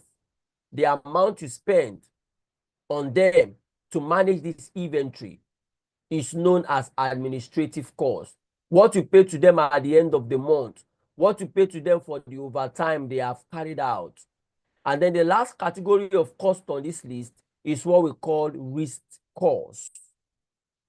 And when we talk about risk cost, we are looking at components or things that can lead to loss. For example, theft. When item is stolen, it is a loss, and it is also part of the risk. It is part of the risk cost, theft. When items are stolen from the system, when items are taken out of the system unauthorized, it will amount to a loss for the business. Another risk cost, and another component that can cause that is deterioration. When you experience spoilage of your product, probably because the product are not properly stored. You have not provided the appropriate storage facilities. That can lead to deterioration. Or you have overstocked the system and the item has now become obsolete. And then there can also be damages when the items are not properly handled, or the items are handled by untrained personnel, or you have an equipment that you don't have the capacity to operate properly. This can lead to damages. And then we have obsolescence, when your product have overstayed on the shelf and it has become old-fashioned. It is no longer trending. Your product is no longer needed. So all of these are issues that we experience when we talk about risk cost, which is one of the costs that is incurred as relates to handling or holding of inventory. So I think this is how far I'll be able to go on our lecture for today. So I'll be able to release us. I will be able to do other things for today. Let's start by hearing from Mr. Chris. You give us your view on our lecture for today, and then you also go ahead and ask questions if you have.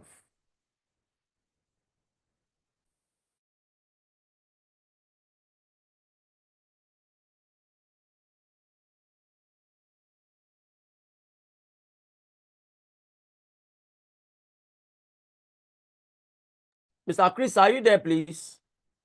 Please talk to us. Give us your view on our lecture for today. We have rounded up our lecture for today, and then you can ask questions if you have.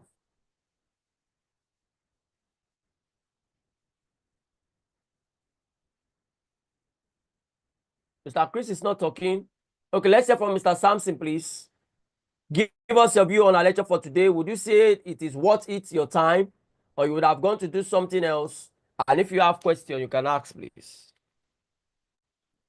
Oh, it was a very insightful one. I really enjoyed every bit of it from the warehouse lecture to the eventual performance of this last one. Thank you very much. I don't have questions. I believe when you share Okay. out your lecture notes, you're Okay. able to get more Okay. further. Thank you so much, Mr. Sampson. Thank you for your time, sir. Okay, let's hear from Mr. Toluwa Lashe, please. Give us your view on our lecture for today in general, and then you ask questions if you have, please. Thank you very much. It was an insightful one. I really do not have any question. Like Mr. Sampson has said, we would just like to get the lesson note so that, and you can drop your contact as well if anyone I will is mention not, my contact before I leave. Yes, I will do that, sir. anyone that is not clear enough to me or else, I will surely reach out. Thank you very much. Thank you so much, sir. Thank you for your time. Okay, Mr. Augustine, if you are there, give us your view on our lecture for today, and then you can ask questions if you have, please. Okay, it has been it has been enlightening so far. I think I like it. It's easy to understand. But my own question is, what is the structure of the exam? Sorry if it sounded too early. Okay. No. No, don't feel sorry. The structure of the exam is that the examination will be in theory form. 7 questions will be administered, out of which you are expected to answer 4 questions. And the beauty of it is that for all your examinations, they are within the context of the module. No question will be from outside the module. So you'll be tested on all the areas that you have been taught. So that's why it is very necessary for you to have a clear understanding of what the resource persons are saying from within the module of lecture. Is it clear, please, Mr. Augustine? Yes, it's clear. So the other part I just want to add, when you talked about time postponement. Yes, please. I think a perfect example for that is when they keep parts for cars together, and maybe some customers desire a limited edition or XLE, so they can easily customize to the demand towards the end. Yes, so I think that's part of time postponement. Yes, perfect. Also, your documentation falls into time postponement. Your transportation system falls into your time postponement. That's a perfect example, Mr. Augustine. You are very correct. Are you there, Mr. Augustine? Yes, I'm here, sir. Okay, great. Thank you so much, Mr. Augustine. Thank you so much, sir. We appreciate your time. Okay, finally, let's hear from Mr. Usman before we go. Give us your view on our lecture for today, and then you can ask questions if you have, sir. Thank you, Mr. Daniel. It has been an educative section. I appreciate your time and the way you handle the section. Thank you so much. There's no question on my side, and what we'll just say is that for you to help us to share the material so that we can as well study on our own and get more clarification on the topic. Thank you so much, sir. Thank you so much, Mr. Osman. So quickly before we go, I will give out my number. Like I said, I will send across the material to Mr. Gabriel, the coordinator, because he knows you better than myself. So he can send the material across, and also the recording will be sent across to Mr. Gabriel, so he can send it across to us. So my number is 080. Probably if you have questions or areas for clarification, is 080 66 84 6853. I take that again. 080 66 84 6853. So on this note, I want to say a very good afternoon to each and every one of us. Thank you so much. Thank you very much, Abshir.